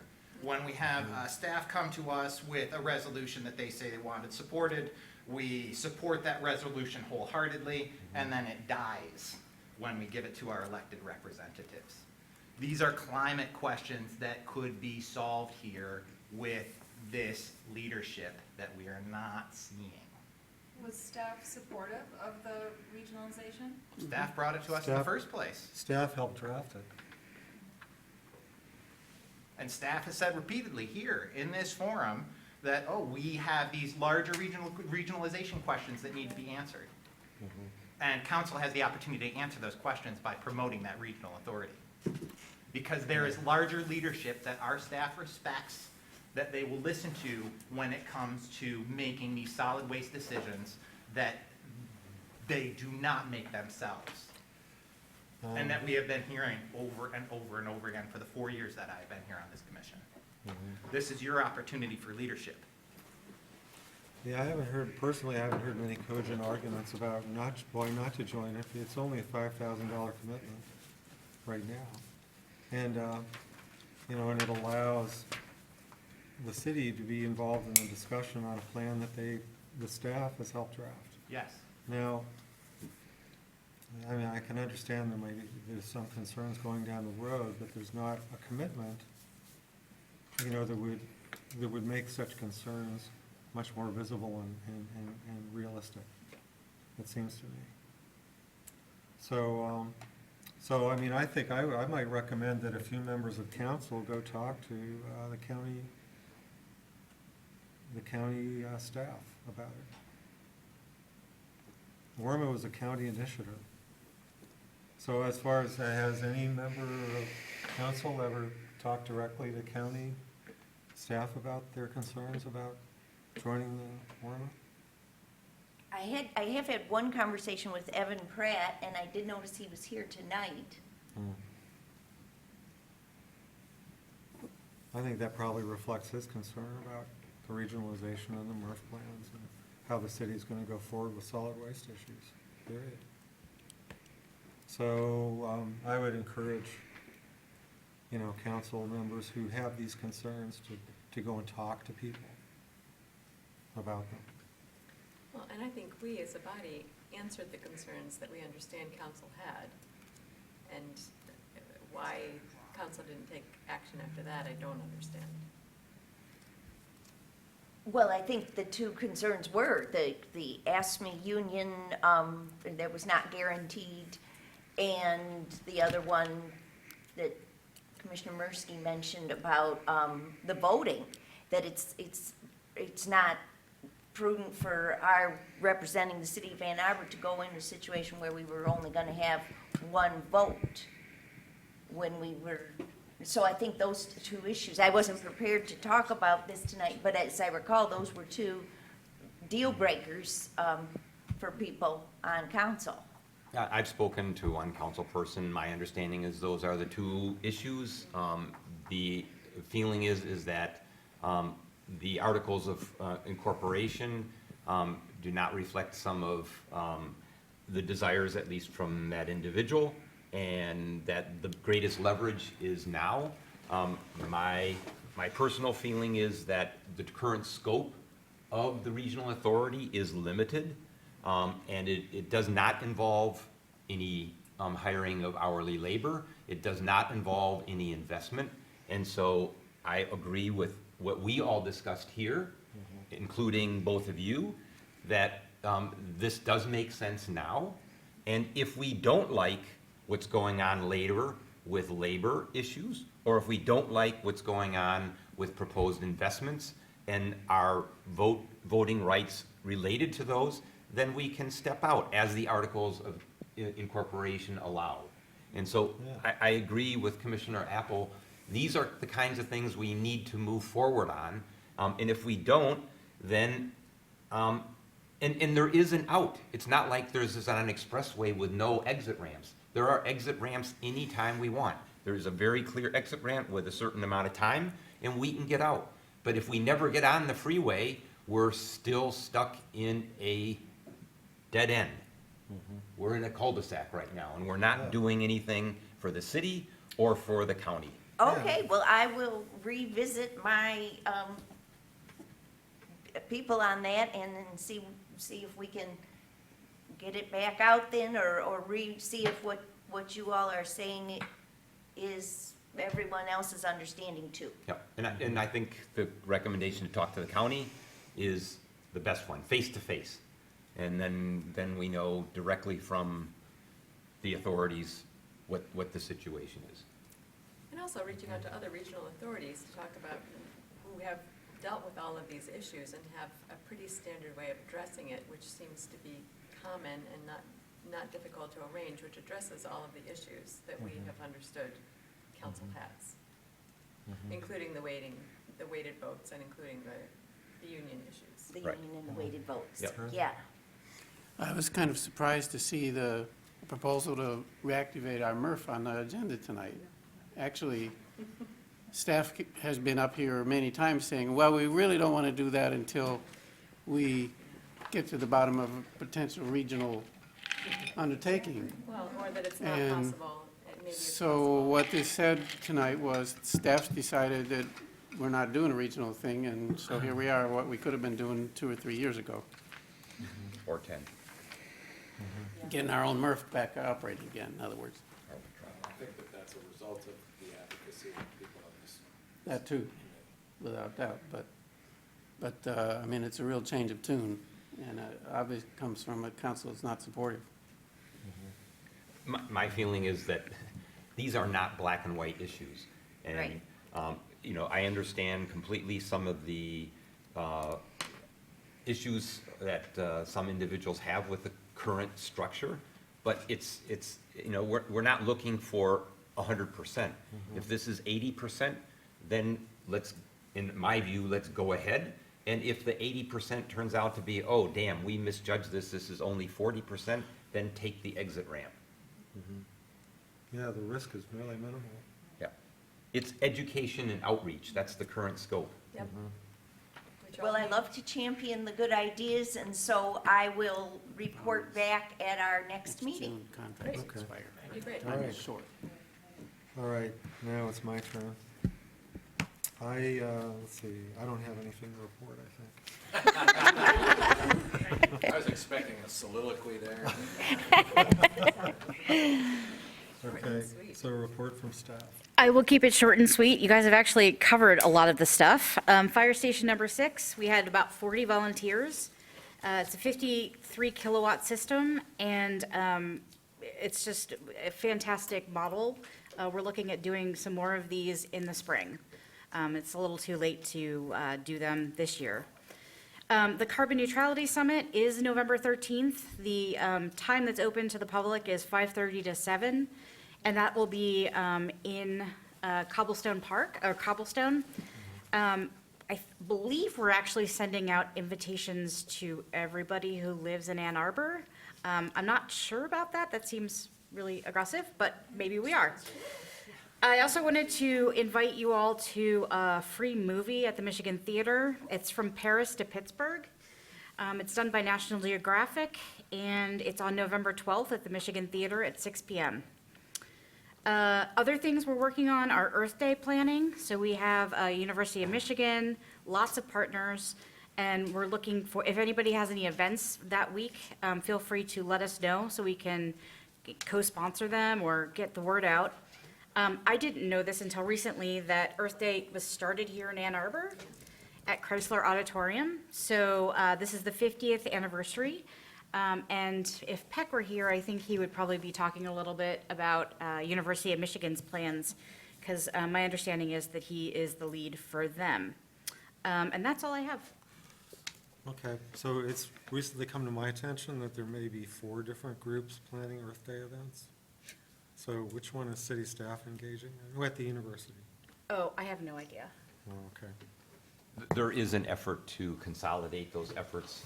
Current plans are that it's going to be from the 10th to the 14th of March, which puts it ahead of Earth Day, but that aligns exactly with the original one, which is actually called Teach-In on the Environment, and most likely the lead event will take place at Hill this time, unfortunately not at Chrysler for a number of different reasons. But again, that's, given the time, probably better discussed at a different time or Okay. different date. Later. A lot later. Okay. So moving on to the items for the next agenda, the only one I'm aware of is the pesticide herbicide resolution that's Well- being drafted by a group. We're getting another presentation. Well, plus, yeah. Yeah. Yes. Well, in terms of new business. Right, but isn't Crescent coming back with the? Yeah. Yes. Right, and he's coming back. I'm thinking of Unfinished that's business. old, unfinished business, All right. yeah. Anything, any other suggestions for December 5th? No? Okay. So the next scheduled meeting is December 5th. Happy Thanksgiving, everybody. Now, there's another opportunity for public commentary, should anybody choose to. Please come up to the microphone and state your name if you wish to make a public comment. No? Okay. Come on, Ken. Come on, Ken.